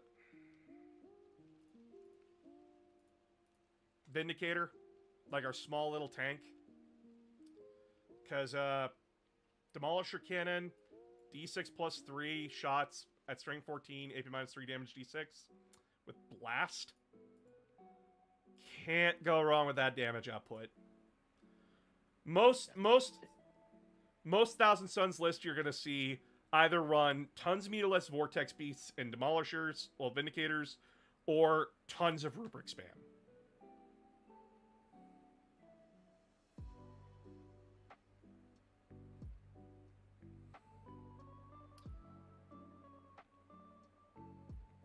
Did the Legion of the Damned have skills in the tabletop that made them unique, or were they just not a Space Marine army that you could run?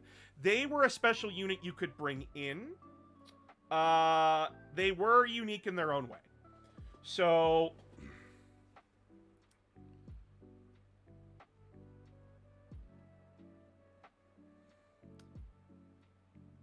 how do I put this? So, Legion of the Damned were unique for 3 things. 1, they were a tactical squad that could deep strike without the use of a drop pod. They could just pop up on the board anywhere they wanted. 2, their bolters ignored power armor. So, like, their bolters were strength 4, AP minus 3. It's pretty good, and it also ignored cover. Next, like, the last thing that made them really special was a 3-up invulnerable save. That was unheard of. It made them stupid expensive to bring, and not worth it at the end of the day, but a 3-up invulnerable save? That makes for a pretty tanky unit. Now, granted, the reason why, like, no one took them again was because that points cost was atrocious. I think they were, like, 250 back in the day. In, like, 7th, or? I think, like, in 7th, yeah. It was 7th. I think it was 250 for a full detachment, but it was like 150 for part of one. Because it wasn't a clean point break like other units. Which I always thought was odd. Yeah, they were...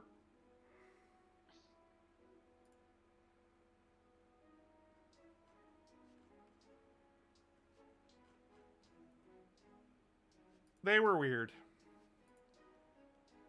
And then 8th edition kind of saw the end of them. Which sucks. But, like, what can you do? They weren't selling at that point either, so, like...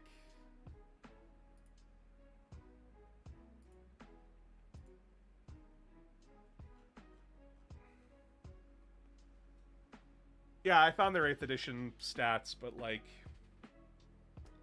This wasn't impressive by that time either.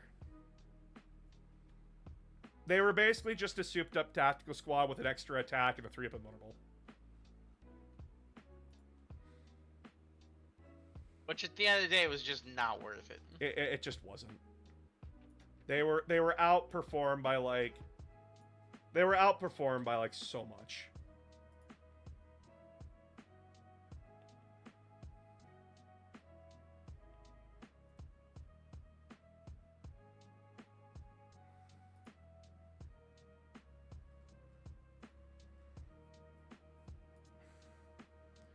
Another question for you. Do you play to D&D? I'm starting my first game of RPG ever, and I think I created a monster. If you think you created a monster, you didn't. Trust me. Yeah, probably didn't. Unless you're DM'd for years, and then you should probably tone down whatever the hell you made.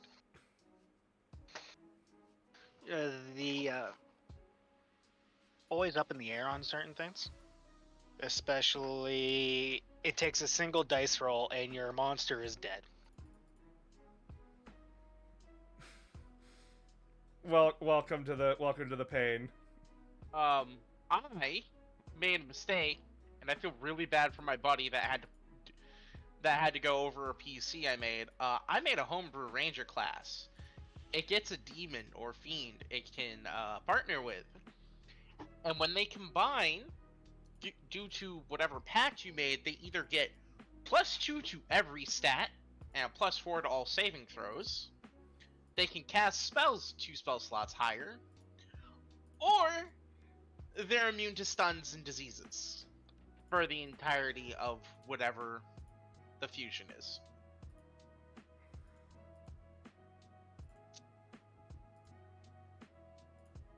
I hurt my friend, and I feel bad. You say you hurt your friend, but you should have said that in past tense. They're no longer your friend. No, we're still playing the D&D game. We managed to balance out the class, but boy was he like, you're fucking, what is this bullshit? I'm like, I've never made a PC class. I've made monsters. Gene Seed was not used to make the Primarchs. The Primarchs create Gene Seed within. One debt to society later. Oh my god.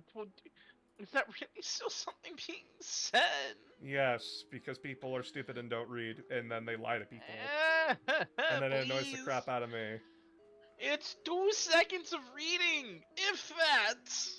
Like, it's one of the But top people- Google searches. People don't have the time, or like they hear it and then they're just like, I'm on to something else, and then it just kind of gets filed away. It's like the first Google search, I'm pretty sure.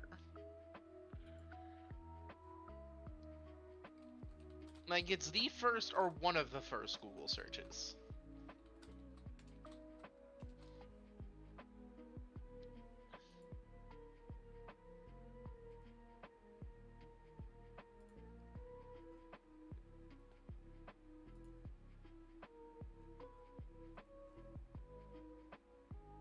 Oh, GW took down the old PDF.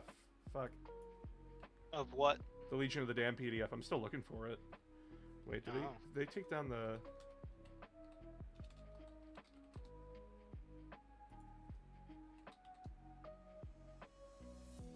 Oh yeah, they took down the Bad Dab War Space Marine chapter tactics too. Okay. What? Yeah, they took that down. I can't find it anymore. That's insane. Okay. Well, I hope you have a physical copy of that, because you ain't finding that anymore.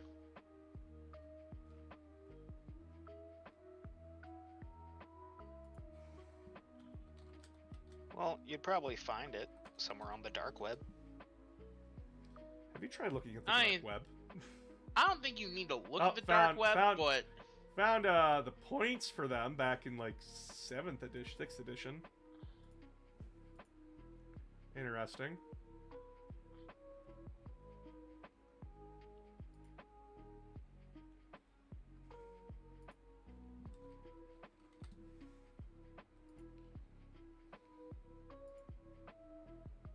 Ah, someone made a PDF for it. Thank you. This is how I used to run Space Sharks. That's funny. 6th edition, you were fucked. Oh, that's funny. I still wish I had my old Legion of the Damned models. Shoulda, coulda, woulda. Shoulda, coulda, woulda. I feel like that's a sentiment a lot of people share about their 40k stuff. I wish I still had it, they say.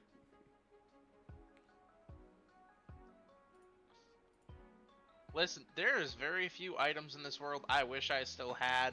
One of them being a Halo collectible I had gotten as a gift from my dad.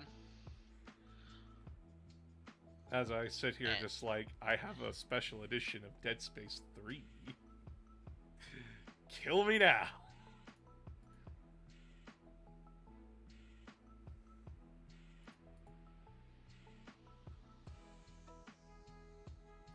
He's asking for. Oh, I almost cracked a joke about my dead dad. I thought to myself because of the dream. Sorry, Oh, someone said something about Space Marine Vindicators, and I'm like, well, Thousand Sons Vindicators, and I'm like, you sure about that, son? Sure about that, buddy? Vindicators are AP -3. They're not AP -1. And they're blast. At strength 14. They're terrifying.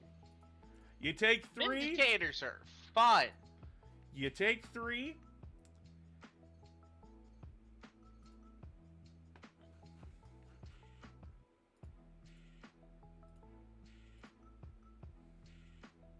Way to finish off that conversation. You just say you take 3 twice. You didn't say anything else. Sorry, I'm like trying to find it. 175 points. You take 3 over Magnus. You get the same output. Like, waiting to see where this is going, and we got the finished thought. That was worth it. At T11, 175 points each. They're the same cost as Magnus and put out just as much firepower. But there are 3 units you can do stuff with. And they're not dedicated to one big guy. So you take 3 of those along with like 2 Vortex Beasts. And then you just take rubrics for the rest. Boom. Your army. Watch as anything in front of you melts. Unless it's Eldar, which in that case, good luck. Unless it's Eldar, which proceeds to stomp a mud hole in you so big, Alabama is jealous. I don't think I've ever fought Eldar with my Thousand Sons. You have. I have? Yep. Didn't you fight your brother? I used my Ultramarines against him. The last match we played, he used Ultramarines, but if I look in the app again, I'm pretty sure I was about to say, didn't you say you played him? With... I didn't remember if I played against him with my Thousand Sons or not. Thousand Sons are like the army that I bring when I'm not fucking around. Yeah, so it was back in 2023. That was the last time we played versus each other with Eldar Thousand Sons, and the score was 86 to 82 for Eldar. Wait, did Eldar win or did Eldar lose? I said for Eldar, so Eldar won. Won by 4 points. That sounds reasonable for 2023. Yeah, that sounds about right. Like I said, that start of 10th. Eldar. Yeah. Eldar are my start of 10th, wall. that sounds about right then. Eldar are the wall for me. Like I struggle against them. I do not know why I struggle against Eldar so badly. I think I get in my own head about it when it comes to Eldar. Like, I think they're gonna do one thing and then they do another thing that, like, was the very obvious thing they were gonna do. And I overcomplicate the situation. Or, like, my roles are just, like, the Eldar have foreseen my defeat today. And, it's also one of those armies that I need to learn to stop bitching about. Because, like, they're not as bad as I make them out to be. And, well, they're like, annoying for sure. Well, every army is annoying for sure. I annoyed the shit out of my opponents with my Thousand Sons army. -1 to wound for a 10-man brick? That's fucking annoying to deal with. Well, what does Eldar have? Oh, they can just, like, they get a better Sisters of Battle rule. Yeah, that's kind of annoying. But, like... Yeah, if you're running the Phoenix Lords and their specific squads for the Aspect Shrines, or the Shrines, they add 1 to their hit rolls, so you could have just a bunch of shit running around hitting on 2s. Ooh.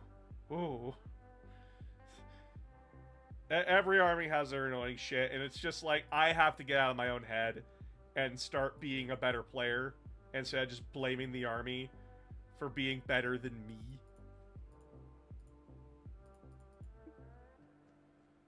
Because, like, that's not fair to Eldar players. They're just playing the army they enjoy. They're just better than you with the army, that's all. Exactly. I need to learn to be better. I cannot blame the army for my failures. Like, I witnessed a Bladegar squad, like, absorb 500 points of Eldar shooting from a mix of Ghost... 1,500 points, 1,500 points. Sorry, 1,500 points. A unit at 185 absorbed 1,500 points of shooting. From... it was a Scorpion Grav 2 Hev Tank, Forge World model. 3 Titan killer, by fire the way. prisms. Scorpion's a Titan killer. A 5-man Warp Spider squad where I used Fate Dice to give them max shot, basically.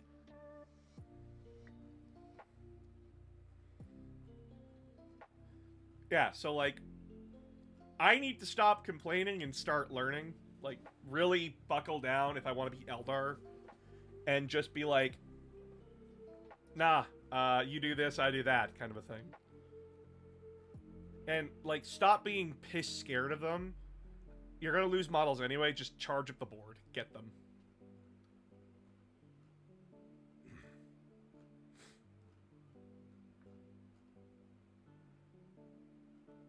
Because no matter how tough the Eldar look, their highest toughness is like 9. Their tanks were T11. Well, the Fire Prism was. No, wait, Fire Prism was 9. I think your Scorpion was 11, though.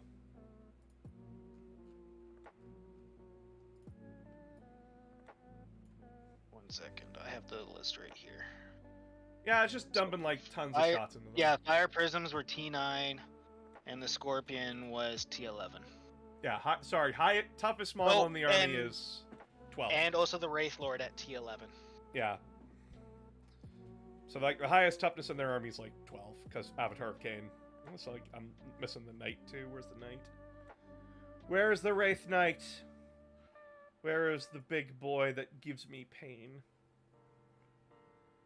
But for some reason is like considered the shittiest model in the entire army. T12. Wraith Knight is T12.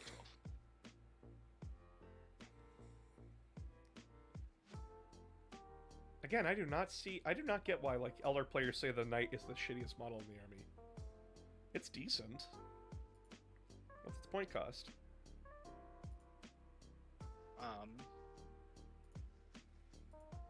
Its point cost is probably It's what's tearing it down. 495 points. Ooh. Okay, that makes total sense now. Yep, nope, that makes way too much sense now why people say it's garbage. My brother gifted me those when I got back from the THQ. Yeah, I got them when my old game store went out of business, and my mom bought like half the store for me. Vindicators are just like Lehman Russ Demolishers, and Demolishers are the best tank. So yeah, if you're playing Thousand Suns, the recommended army build right now is Rubric Spam, or Rubric Spam led by Magnus, or Vindicator Spam, and Vortex Beast with Rubrics, and Arimon. Those are the recommendations.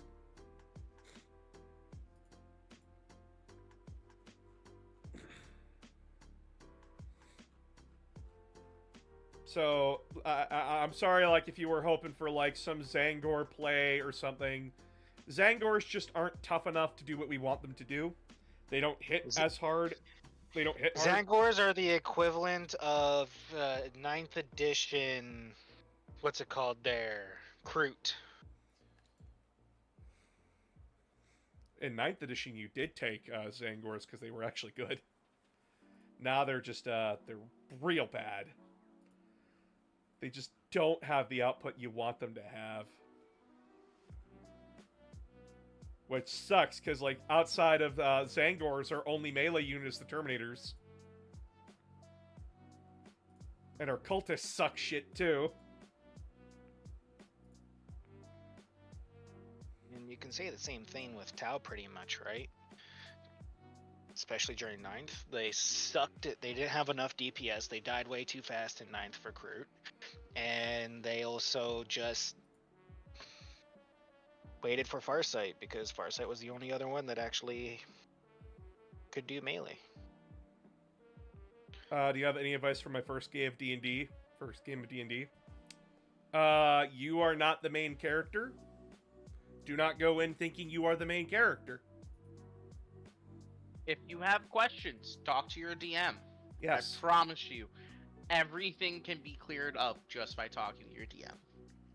You are not stupid for having a question at the table. As well, bring a pen and paper, or have your notes app open. Take notes. And there's nothing wrong wanting to try something new or something that, you know, isn't in the book. Trust me, you'll go a long way with just this basic knowledge. Because a lot of people go into D&D, a lot of new people go into D&D thinking like they'll be the isekai protagonist or something like that, and then immediately get shit stomped by a goblin.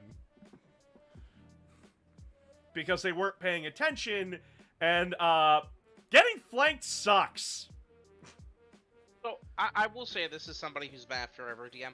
If you want to make a character who has main character syndrome but wants to grow from it, discuss it.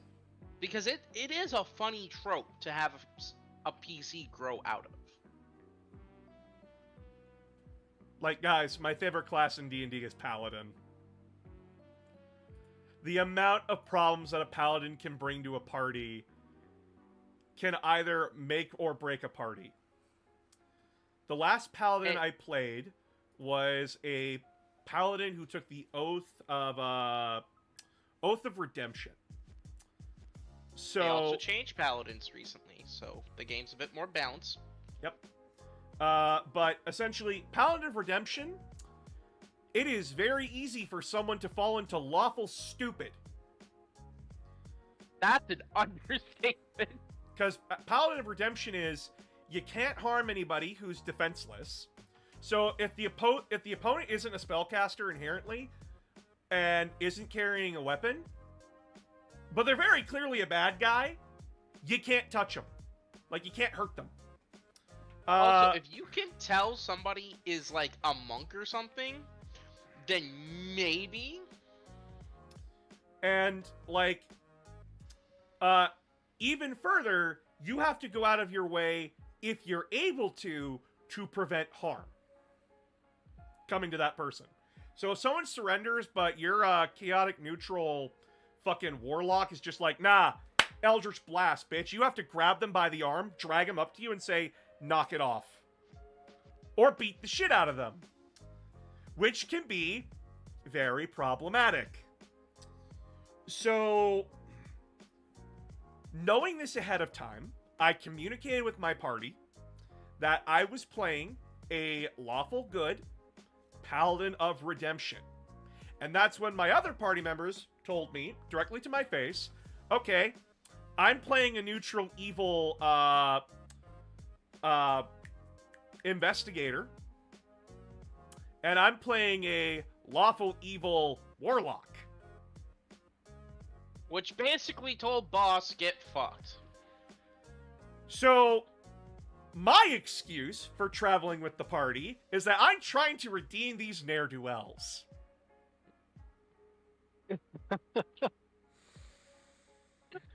And well. It was stress test the campaign. Because we were all stress testing each other the entire campaign. Like, I would turn around and talk, like, I would turn around going like, okay, so clearly this cult we're dealing with is very fucked up, but, like, we currently need their supplies, so, like, I'm gonna turn my back and go to get our shit. Oh, and before I leave, and as I turn back around, the kobold and the investigator are slitting a halfling's throat. And they're both staring at me, as they have just slit this halfling's throat. There was no way I could have prevented it. They didn't tell me shit. So the campaign became a game of, my character doesn't know what's going on when they're doing stuff, when they're whispering to each other, but I, the player, know. And it led to a lot of hilarious moments where either I caught them in the act, and I had to hit them upside the head, or I didn't catch them, and it was too late. As well as a lot of people tend to miss this when doing Paladin of Redemption. Not everyone can be redeemed. The oath gives you an out. If you know for a fact that someone is irredeemable, you can stab them. So, like, you don't have to go up to the lich going, I believe you can be redeemed. No, it's a fucking lich. Stab it. No, there are some liches you can redeem. Not in every instance. No, not in every instance. So if you but know... sometimes you won't know. If you know that, the Baron is a dickhead and he's not gonna change his ways, behead him. If he refuses to be redeemed, the only way of redemption is death. So my character over time had to grow and, like, learn that, like, not everyone can be redeemed, even his own party members. And that campaign ends with my paladin having to go stab the warlock. No, the warlock got stuck in a time loop. My paladin ended the campaign stabbing our investigator to death.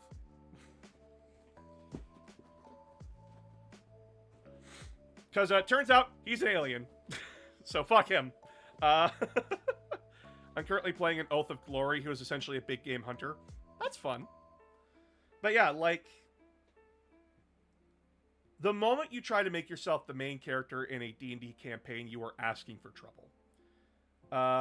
Because the point of D&D is that everybody is working together to tell a story. You are not the main character, the party is the main character. This is a band of 5 situation. So, like, you got like, the leader, you got the lancer, you got the medic, you got, the smart person, which, like, usually, like, tech or magic, and then you got, You like... hope you have a smart person. And then you got, like, the tank, like, the big guy, or girl, whatever the fuck. And you're all working together with the DM to tell a story. Your guys' story. And sometimes your story ends tragically. Rocks fall, everyone dies. It happens.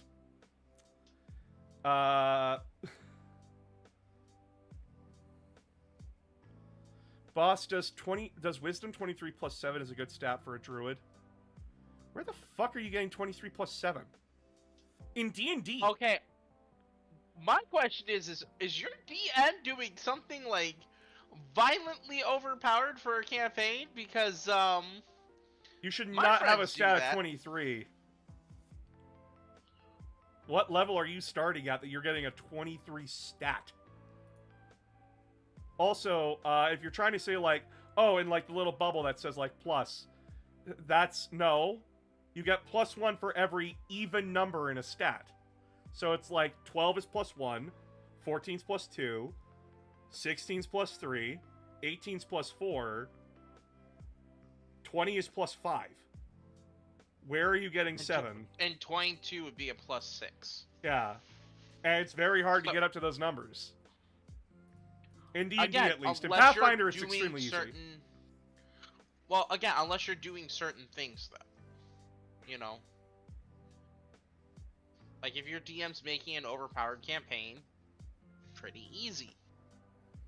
However, if you're getting stats like that, that means the game is going to be proportionately just as hard. Yeah, like, that's not a campaign I would drop a newcomer into. Personally.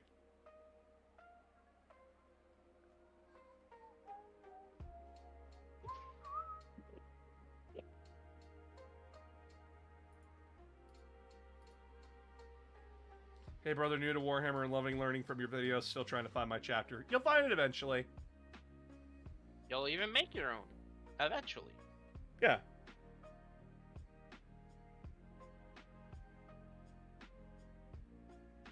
You'll find somebody.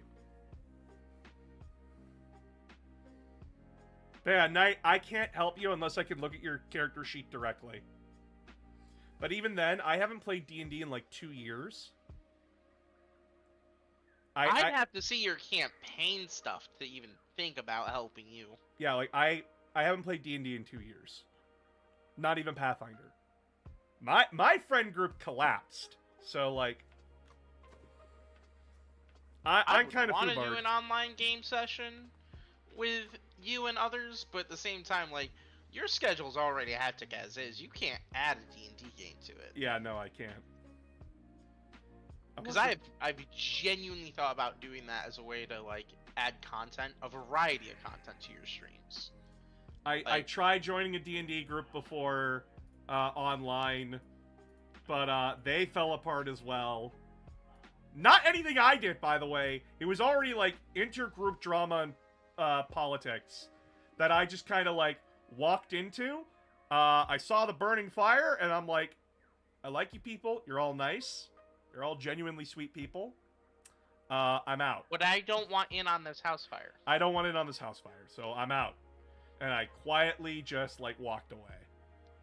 Because, like, there was tons of stuff there that I wasn't responsible for, and I'm way too much of an empathetic person, and I wasn't going to take those problems onto me. So I just, like, I walked away quietly.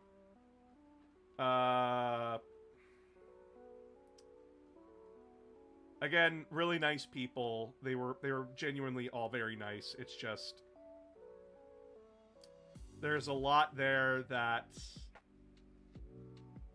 I just wasn't privy to, and I did not want to get in the way of.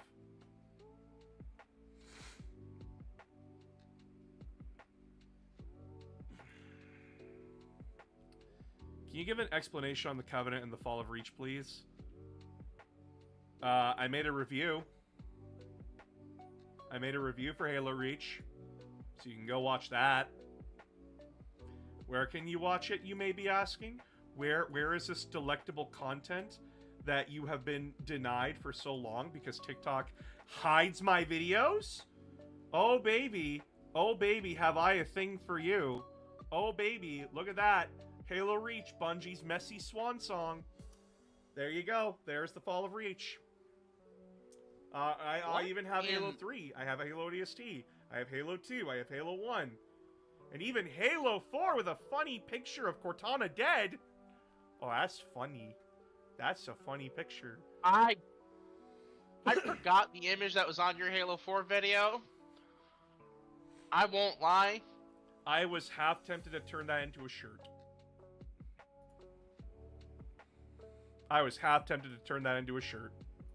Why didn't you? Because I need to get the image enlarged by Life Ryan. He's busy. Boss, has anyone beaten Erebus up? Plenty of people have. Lorgar's beaten him Erebus up. has a really punchable face. Lorgar beat him up. Karn beat him up. Horus beat him up. Abaddon beat him up.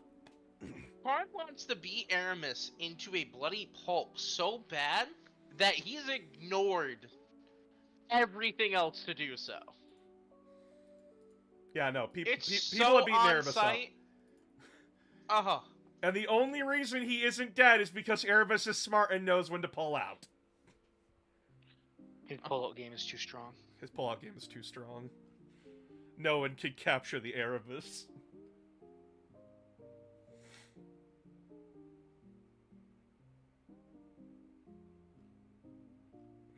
I gotta be honest, Erebus pisses me right the fuck off. There's a lot of 40k characters in the Imperium of Man that piss me off.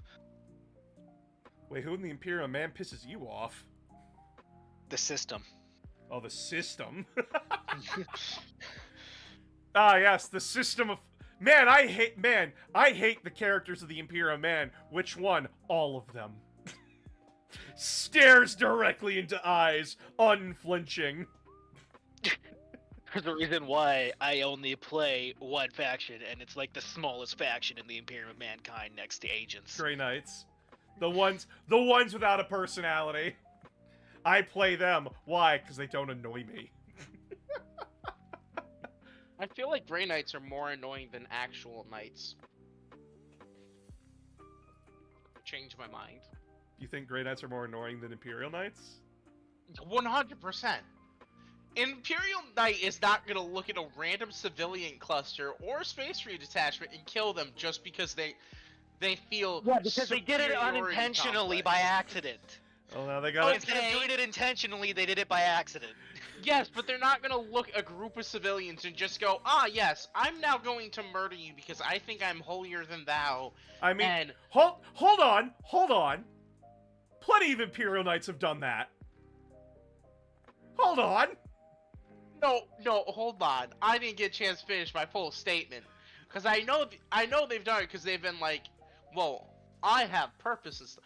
It hasn't been, you just fought alongside them, beat back a horrible fucking incursion, and then absolutely devastated them because you thought that your importance was higher than their lives.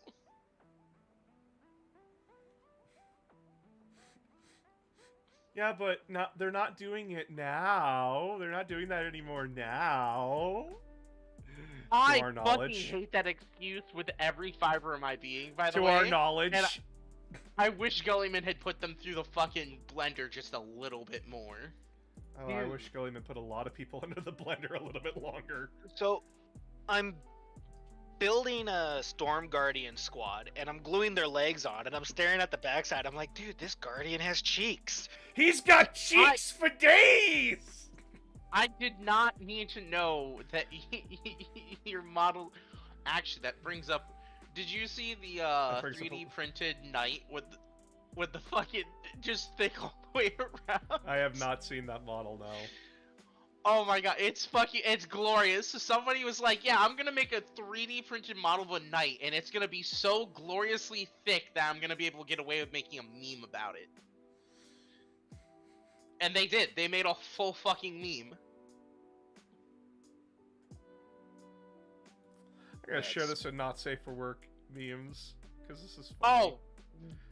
Oh, my brother's right. They got cheeks! Yep. Yeah, they got cheeks and tits. Tits and cheeks. I'm posting this in not safe for work and calling it a day. Guardian cheeks. Not your guardian cheeks. I just got threatened by my D&D group that I better be on in the morning. Oh, you better be on in the morning, motherfucker.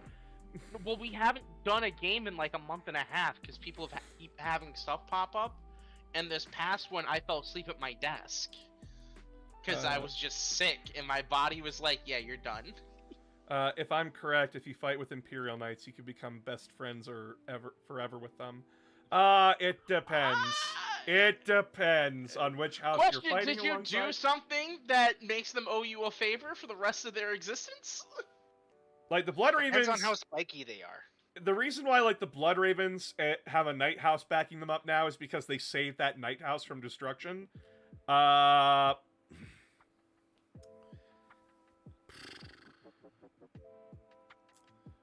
So, like, that's why, like, they're eternally bros.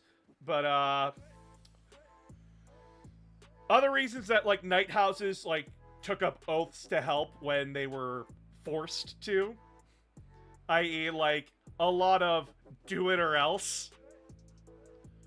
It's like, why should we sally out with our ancient knights that are, like, nearly impossible to replace?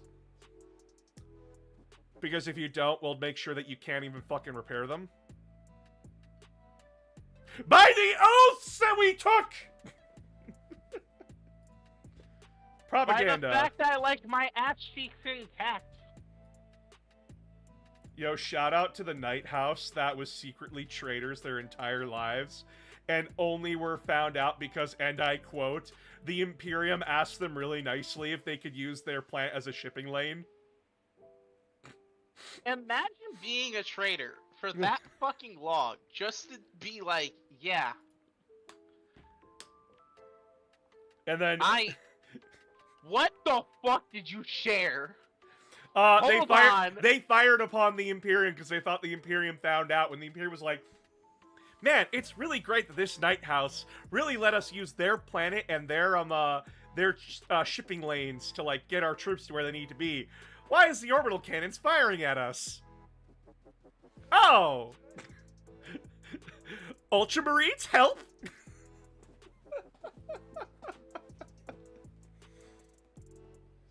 That's probably the funniest part of the whole situation.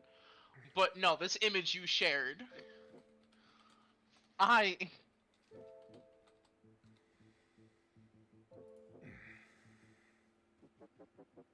The problem is that Penguin is probably not a dog toy, folks. Due to recent events, I have found out that there are far too many fluffy-looking things that are in fact not meant for dogs to chew on, but instead are used for other purposes. I'm terrified. Thanks, boss.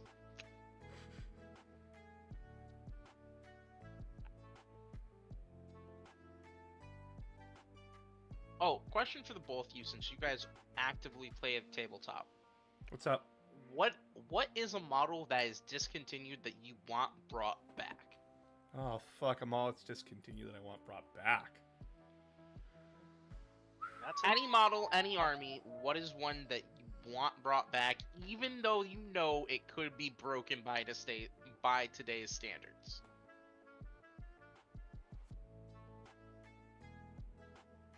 Decimator engine for Chaos Space Marines.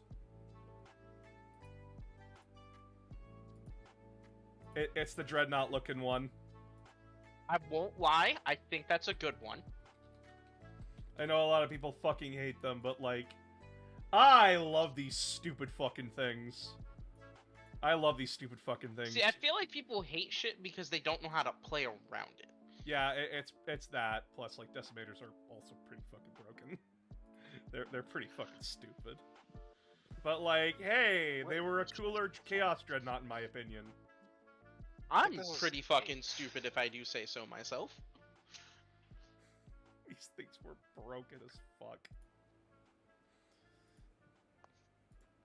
I think for my brother, I think he'd like Forge World to bring back a lot of the suits for Tau, right? Yeah, I want the hazard suits back. That's a good one. I do remember seeing those. Those looked good. He too. has one. My brother has a hazard suit.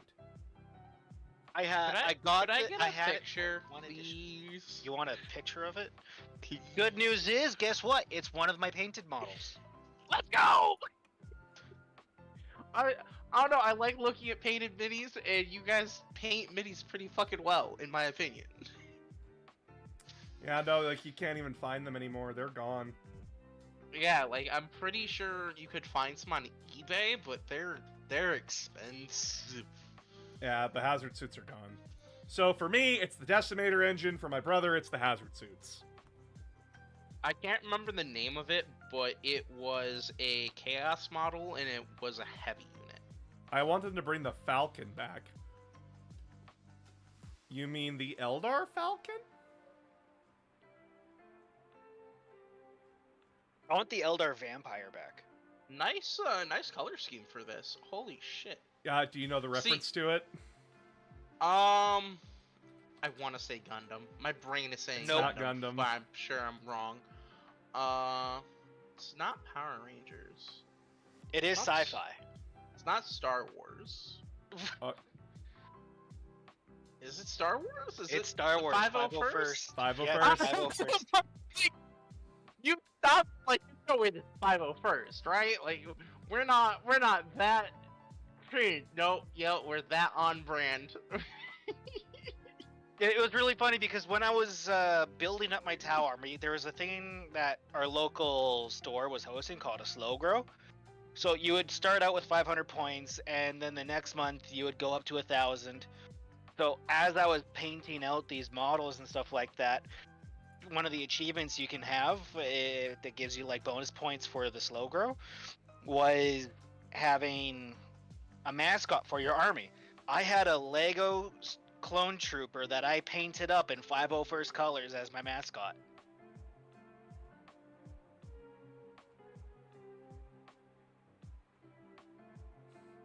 Good shit. Good shit, chat. But yeah, like, the Decimator engine is still available to buy, but, like, it doesn't have rules anymore. And I want it to have rules. My Thousand Sons desperately need different, like, we need different units that aren't Zangors. And, like, we need a dedicated melee unit that's not Zangors and Terminators. We need, like, that healthy middle ground. And plus, more vehicles unique to us. Like, we didn't even get the Venom Crawler. A vehicle that was built to help Psychic Shenanigans. We didn't get the Psychic Shenanigan vehicle. Which sucks!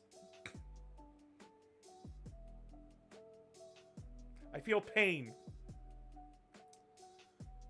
Oh, but the new Chaos Lord model looks so good. Oh, I love this model. Oh, chat, let me look at this. Let me show you this. This model looks so good. Oh my god, when I think Chaos Lord, I think like this. This is a Chaos Lord to me. Like, oh my god. He looks so good. Don't like this head though. Oh. Oh, this is like such a good model, dude. Oh, I love that. Such a good looking model. That's brand spanking new. Yeah.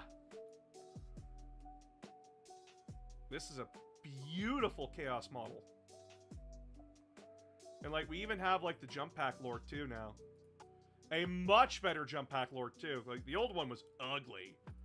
Oh my god. Like, you can either give him like a cursed weapon with You either... Oh, nope, that's just fuck now. Okay, good to know. You either give them a cursed axe, cursed weapon with plasma pistol, or claws. Claws are cool. Or a power fist. Remember when you didn't actually get a pack and you just had to build it out of a Chaos Space Marine pack? Yep. I remember those days. And people are like, oh, but like, the new models are like monopose. Yeah, but at least we're fucking getting them now. Unlike back then where you just had to guess. And it turns out your guess was wrong. You have an illegal model, dipshit. But yeah, like, for those that are wondering... Oh, if the fucking website will load. You wanna know how many melee units Thousand Suns have?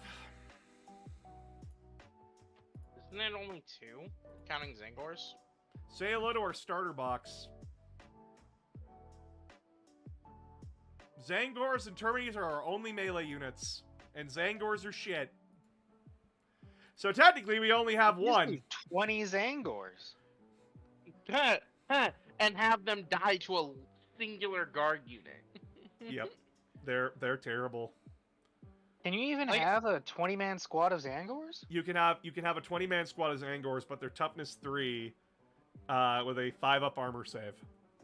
Like a singular squad of guardsmen, half the size what a standard guard squad is, would kill 20 Zangors.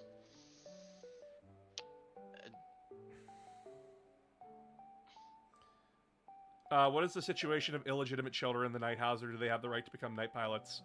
They become squires, which means like they'll probably get to pilot like a like one of the smaller armigers. They'll Like, night houses are very accurate on like what medieval noble was like. illegitimate child, you make them a squire. The highest they can ever attain is maybe, hopefully, become a knight if they don't die. Yeah, But, as like, long they'll as never the leave their the house. bloodline dies, then they get potentially to go into it. I mean, if they're really lucky, though, they could, you know, become an inheritor for something in the family. Oh shit! Did Death Guard become way better? Because like they're sold, like half their line is sold out. What the fuck? Didn't they get new stuff? I think they went down in points a lot, which made a lot of their units more viable now.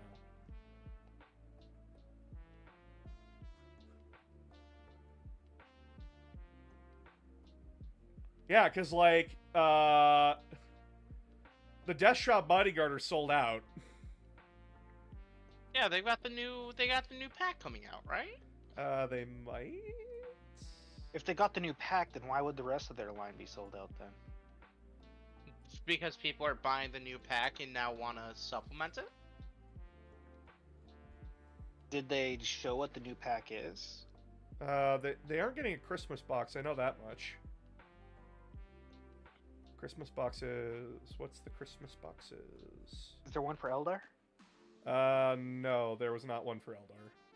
Well, then I don't care. There was one for Tal, but that one made you laugh. I don't need anything in it.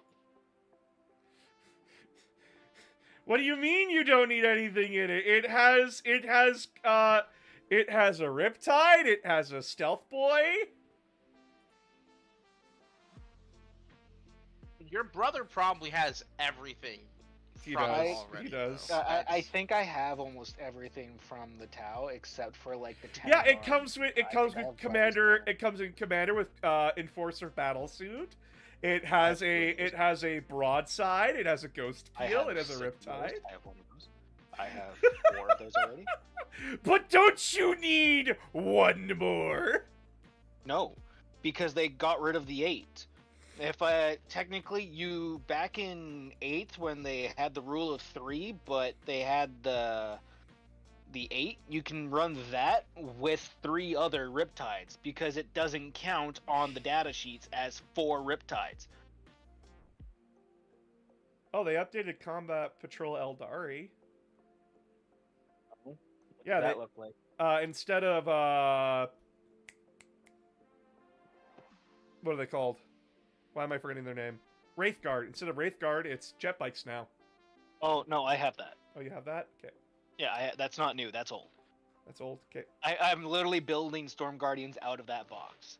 It's a Wraith Lord, a Farseer, 6 jet bikes, and a Storm Guardian squad. I know that the Battle Force box for Systems of Battle was garbage. It's 2 Rhinos, a Repentia squad, and Well, like... it doesn't complete any units. It's all partial units. Yeah. The Necrons one, you get the Catan Shard, Necron Warrior squad, a full squad of Pariahs, and a Techromancer. The funny thing about the Eldar one is that we get the highest toughness model in the army that's not a Forge World model. Dark Angels... Or Race Knight. I think Knights are genuinely, like, the best bang for your buck. They are, because it's a full army. Yeah, it's a Knight and, like, 4 Armigers. How much is that? Yeah, Hold on. That should It's be a like full- 1,500 points, isn't it? It's a full 1,000-point army. Yeah, so the Knight alone is $220. And the Armigers are... Oh, they're a specific build Armiger. So, 4 Armiger Helverins, 115. So, like, 230 plus 220. Yeah, no, you're saving money on that. Not only that, but it's legal to play in the freaking format, the battle group format. Yeah. Even though it's usually supposed to be only up to... That's funny. So you're getting a full 1,000 points while everyone else gets like 500 or up to 500. I'm pulling out the calculator. We're seeing if this Dark Angels box was worth it. So 85 plus Risen. Where are the Risen? Where are you, Risen? Show yourself. Plus 140. And then 2 squads of Deathwing Terminators, I believe? Yeah, Deathwing Knights. 2 squads. Dude, what the hell? Oh, it's over there. Okay, fuck. What's wrong? I'm like, I only have 9 Guardian bodies. I'm looking at these sprues. I'm like, where's the 10th one? Yep, so essentially, when you buy the Dark Angels box, you're buying essentially the price of a Lionel Johnson with 2 Risen squads and a Chaplain, but then you're getting Terminators for free. I mean, Terminators for free is always worth it. Always worth Yeah, it. Isn't it just a squad of 5 of them fucking $100? They're like 80, 85 bucks. And then Necrons, let's take a look at you. Let's take a look at your prices. The Catan Shard is about $100. 155, so. Yeah, I'll be back. Techromancer, where are you? Well, actually, it's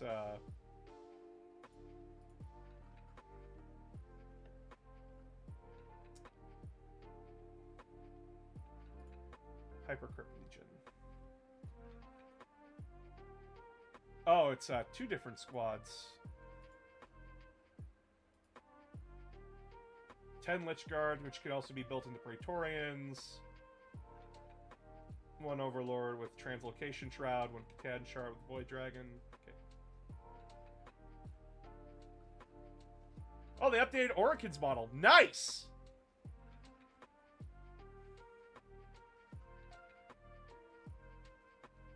I don't think there's a Lord with a Techno... Oh, there it is. Lord with Translocation Shroud. So, plus 50 bucks. Plus 140. Plus Warriors. Where are they? Warriors. 63. Yeah, no, you're saving 108 bucks buying the Necron box. Like, every box is cost efficient in one way or another. The question is, though, is it efficient for the army you want? And so far, most of them are. I need to send this to my friend Skeeth. I need to send this to my roommate. Sisters of Battle is not really efficient for the price point. in my opinion.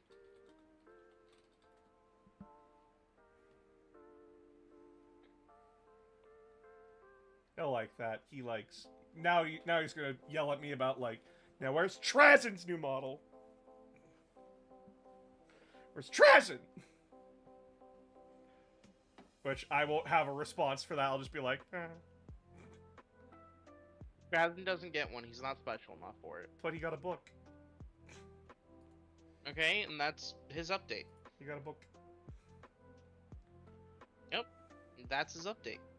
That's what you get. You get nothing else. Fuck you. Yeah, I don't even think you're saving money with the sisters box. I'll have to like quickly peek. You're saving money, but it's not. It's not worth it. Yeah. So it's 2 rhinos at 160 plus 70 plus 75 plus 70 again plus a new stupid Storm Priest. 417.5.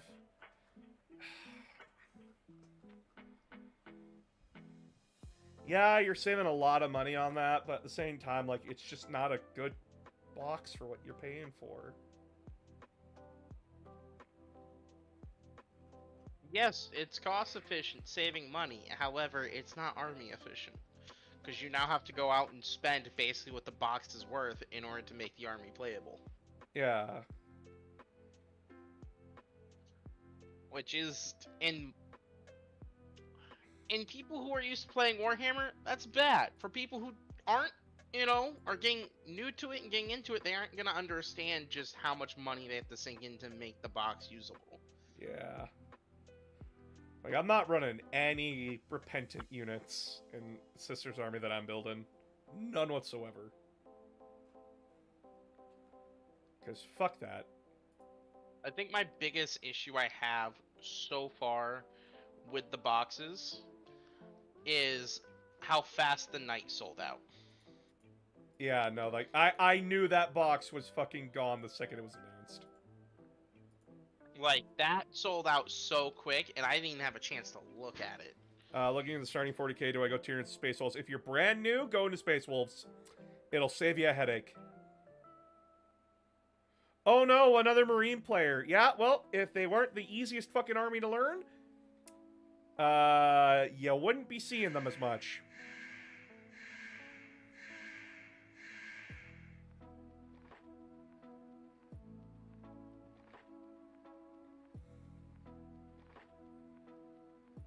Everyone asking where is Trazen, but not how Trazen is. Alright, but, I'm gonna call it end of stream here. I want to go spend time with my wife before they have to go back to the grind tomorrow. Alright, it was fun. Have a good night. But yeah, thank you all so much for coming. If you haven't already on TikTok, please go over and subscribe to my YouTube. It is literally not hard to find. You literally have to be blind. And even a blind person could find me. Remember, you guys have a month before TikTok is banned in the US. Like, here's my channel. Here it is. You've got the mole. You got announcer of games. Links are all on my profile on TikTok. This isn't something that's hard to find. You know how to find it. And yes, I am bringing content over from TikTok over to here. Like, this is what these 2 videos are. They're fully reformatted and re-edited of my Legions videos. So please go over and subscribe if you haven't already. Saving me a fucking headache. Hey, Dr. Doll, we're just finishing up here. Damn, I missed I missed the stream. Well, you can know when my streams are active by joining Twitch and YouTube, not just staying on TikTok. I don't care if you're damn comfortable. You're about to become uncomfortable in a month. So either start making your way and start making yourself comfy over there, or someone's going to force you to, and you're not going to be able to find me. Be proactive, not reactive. I knew you were live. I was just working. Well, you can check out the stream on YouTube. All my VODs and everything are there. You can check out everything that you missed. So don't worry. Everything is there. I'm just gonna message my brother saying I'm hopping off.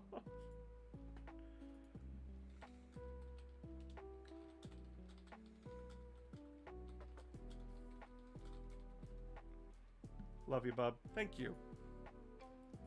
Yep, I knew it. My roommate would immediately ask, where's that Trasm model update? And on tabletop, unique bonus of using both.